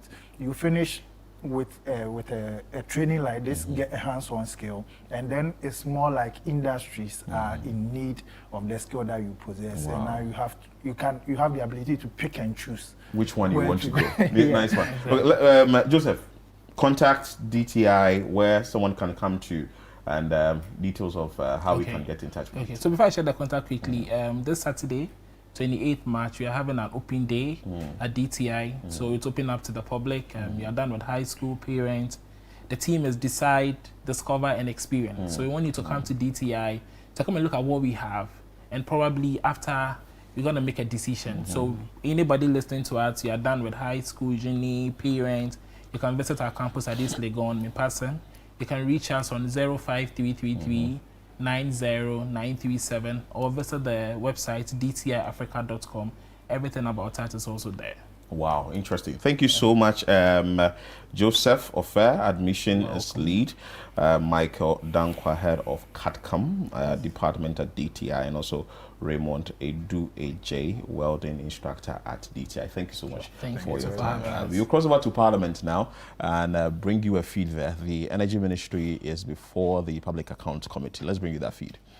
Doesn't mean that whoever submitted it, the intent of it, I cannot speak to it. For what intent, whether it was inadvertent or it was deliberate, I cannot speak to it. I'm only reporting that when we also took the document, we also vetted it from the ministry's point, and we identified that these duplications have been made. My final question is that in all of this duplication, which amounts to about 399 million, are you able to tell this committee if the state has lost any money? Has the state lost any money as a result of this duplication? Have we lost any money? And would you admit that this error, I mean, using your words, this error also accounted for the ballooning of a certain debt that the previous administration left at your ministry? And what will be the way forward? How would you want the state to classify this particular infraction? Honorable Chair, as far as I am aware, even though it was captured and was part of the debt portfolio of the ministry, no payment was made. And I would want to praise the finance team and the audit also for even raising this. And also even for our internal team also for raising this. So obviously, the state wouldn't have made payment for this. I also would want to say that we should all be, in terms of due diligence in whatever we submit to the Ministry of Finance, as you read from the PFM Act, I think that we all have a responsibility to make sure that we even interrogate figures that are submitted for government to make payment for. And that is what we are currently doing. Every figure that has to go to finance, we personally, my minister always refer to me for me to interrogate it before they submit it. So that is what we are currently doing. But what was submitted earlier, as I earlier indicated, we were not privy to those information. We only did the postmortem of what was submitted. I want to thank you for this clarification. I think it's important that we set the record straight in all of this. I mean, we are all public officials. Sometimes impressions are created that due to this infractions, somebody somewhere has dipped his hands into government coffers and stolen money and all of that. And sometimes when people are invited to public accounts, their BP rises because their church members are watching